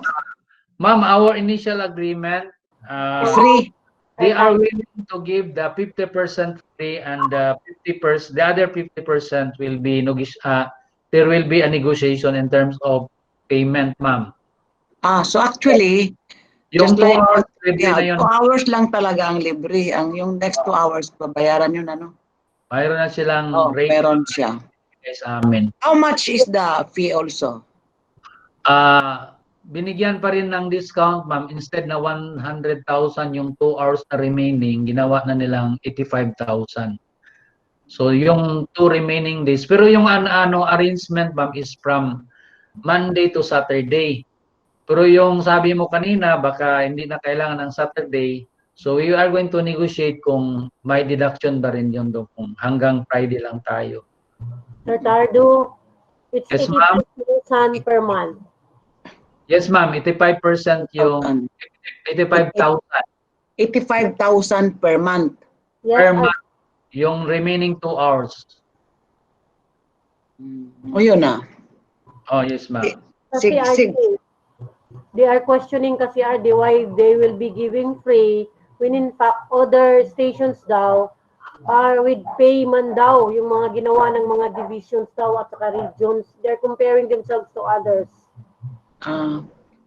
Hindi, ang nasa executive order ni President Cory Aquino, libre yung 2 hours. So yun lang talaga. Hindi bayaran. Pero kaya yung 2 hours, 2 hours after, may bayad talaga yon. Kaya lang, that's it. If Zamboanga Sur can get support, another sponsor for your 85,000 a month, that's good. So at least may kayo sample ng program and the one I shared to you earlier. Sige, thank you, yes, Dr. Ricardo. These are the following time given, ma'am. It will start 9 o'clock and it will end in the morning at 12 o'clock.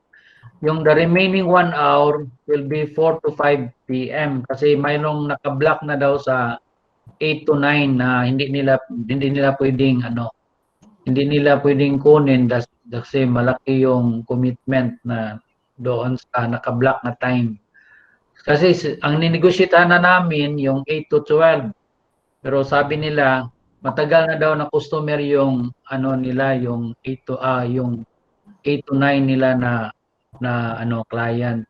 So kaya in-offer nila yung 4 to 5 as para pang dagdag ng 1 hour a day. And they are willing to upgrade their frequency to cover the entire Sambuso, right? Yes, ma'am. Yes, ma'am. Okay, I have other concern from the SGOD. Number 1 is all schools who are utilized as isolation area will be cleared and vacated by July 15, 2020 in preparation of school opening. Kasi may instruction si SDS sa amin, Ma'am RD, na hanggang July 15 lang yung mag-utilize na isolation area. Okay lang ba ito, ma'am? Please confirm, Ma'am RD. Wala na si Ma'am RD. Okay, next is secondary school heads or principal who were transferred to other school. Please pass a copy of your clearance at the SGOD office for monitoring purposes.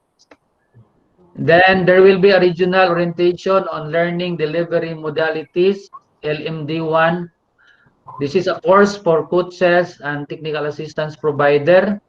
The date and the link will be announced later by the regional focal person. All teaching and non-teaching personnel in the school, you are requested to join the webinar in psychological first aid and mental health. Ongoing yung ibang district. We have a target that before Wednesday, all districts can already cascade their psychological first aid and mental health webinar because this is required as part of the Brigada Escuela that before the opening of classes, all teachers, the non-teaching and non-teaching personnel will undergo webinar in terms in psychological first aid and mental health. And of course, we will ask the support of our LGU, public and private sectors for the adoption of our LCP plan in the division. Then LGU support to COVID-19 for ICT gadgets, health facilities by the respective districts and municipalities. And then of course, financial support for the production of our learning modules considering the new lessons. And we have already noted the letters to our mayors, and thank you for the PSDSS who is the forerunner of our division to negotiate with our LGU in terms of helping us in terms of production of our modules and some other needs in preparation for the opening of our classes. Then LGU support to putting up school radio program through sponsorship. So we have a challenge. We have 85,000 to raise in order for us to air the 4 hours in the XPR for uh, our radio-based instruction. I think that's all, and thank you very much. God bless us all. Thank you so much, Sir Ernie, for that presentation. I see no questions here in our chat box. Perhaps we could go now to our superintendent for her message before we close our teleconference. PM, Yes, ma'am. please call ESD Sumagera to tackle on the final scheduling of the reporting of our learners as to what exactly will be implemented in Sambusur for a short period. Okay, ma'am. Ma'am Judith Romagera. Ma'am Yes, yes, SM. Ma'am Maharani, Ma'am Madge has a concern for you to address. Regarding the schedule, Yes, ma'am. I suggest that we meet with the CID chief on this, and so that we can gather the suggestions from the field. Then we propose for this particular concern, and we bring this to the attention of the superintendent. Okay, thank you. Okay, Ma'am Madge.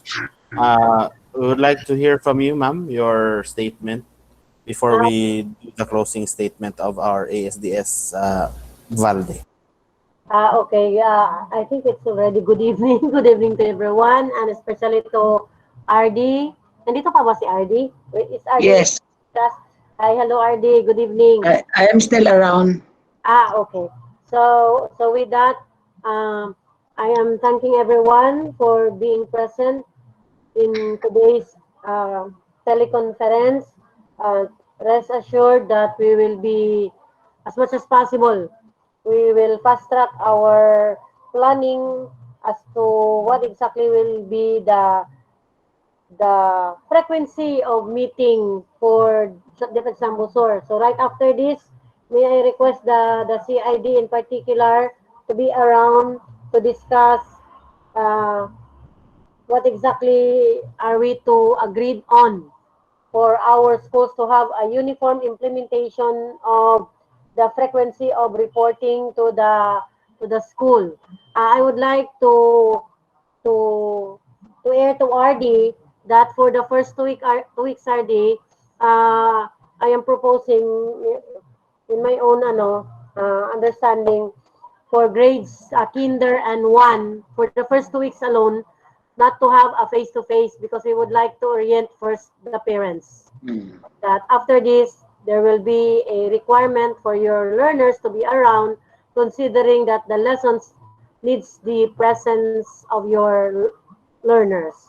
Para alam din nila kung ano ang gagawin nila to accompany or not to accompany their learners in coming to school with the limited time given. So first 2 weeks lang po para hindi po rin sila masyak. Kasi baka magtanong na naman bakit ganito. So there is a need for our parents also to be aware of why is this being implemented among their learners. Yung sa higher naman okay lang. And then tonight, pasensya na si Caballero, but he was commissioned to complete the computation tonight because it will form part of the presentation tomorrow by school per learner, per learning area, based on the prepared thematic modules of the region, as well as the CO modules, for us to have a clear idea on the modules to be implemented in the field. And I am thanking everyone for your time, and I'm hoping that right after this teleconference of ours, you will be able now to plan out, especially our PSDCs, what to negotiate with your municipal mayors as to the SEF funds. Though we already have our initial request as regards the realignment of the SEF, I think this time it will form part of your negotiation as to the support in the printing of the any particular module to be chosen. Uh, so with this, I think for the SJOD, thankful enough for that convergence or negotiation with the radio station, especially with that simulated presentation in the event. We will be able to finalize the MOA with other radio stations in order for us to reach the the remotest part of the province. And we will try our very best, RD, to be ready with our presentation tomorrow during the Rimancom as regards the finalization of the platform to be used by DepEd Sambusur. And for the school heads, I am hoping also that you will be able to complete the preparation of your learning continuity plan, and that will include now the final platform of your school for the opening of school year 2020-2021. And thank you very much. Thank you, RD, for your time and for that thematic module that would give ease to the teachers and schools, especially for in the finance area. And the timeline, it will also address the timeline, which is quite close to the opening of school year. I am hoping only that in relation to this, the CO also or the region will issue us any document that will provide us also the guidance as regards the implementation. Being it's a project, it's a partnership project with the division office and the regional office. So thank you for RD and thank you to everyone. Good luck to all of us. Oh, sige, thank you. We will do it. We will write. Okay, Upon the thank you. completion, Yes. kasi nag-test of reliability pa kami ngayon. I'm waiting for the result of the t-test. Okay. T-test of significance. And that's the best way to quality assure. Because Yes, the best validator are the learners themselves, not us supervisors and principals. Kung mag-quality assure, learners na lang talaga. Sige, thank you. At least it will complete the process, RD. Yeah, kasi scientific man ang reliability test. Okay, Okay, thank you. Thank you, Ma'am. Thank you, Ma'am Maj and Ma'am RD. We would like to give time now to ASDS Valde for the closing statement. Ma'am Valde. Good afternoon. Thank you very much, Ems. Good afternoon to our very own regional director and your staff, ma'am. Good afternoon to our SDS Marani Jacinto, and of course our education program supervisors, public school district supervisors, and heads of schools in the elementary and secondary.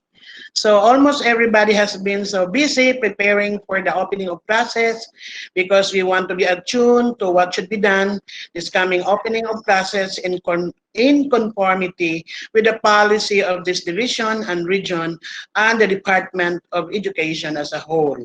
So what is more challenging are the uncertainties of the availability of learning materials. What is advantageous on the part of the region is that we have a regional director who is an expert in resource materials making, being a scholar in Israel, and of course to our SDS who is generous enough to share the talents or human resource of this division. And most of all, the attitude of Zamboanga del Sur supervisors and writers who unselfishly devoted their time and effort in making these learning materials. What I am referring here is the thematic module. Indeed, even if the modules prepared or spearheaded by central office would not be available this coming August, these regions' learners will still have learning through this effort and initiative. However, we need the logistic support, and you have heard the statement of the regional director and the percentage of eligible expenditures of the MOOE of our schools. So more than a month from now, our schools will begin to do a Herculean task. Whatever happens, Mino for our learners is ready through you. On behalf of the Department of Education, Zamboanga del Sur Division, through the leadership of SDS Marani Jacinto, we thank you for sharing your time with us, and above all, to our very own Regional Director who untiringly spread the goods for the sake of our learners. Thank you, and God bless us all.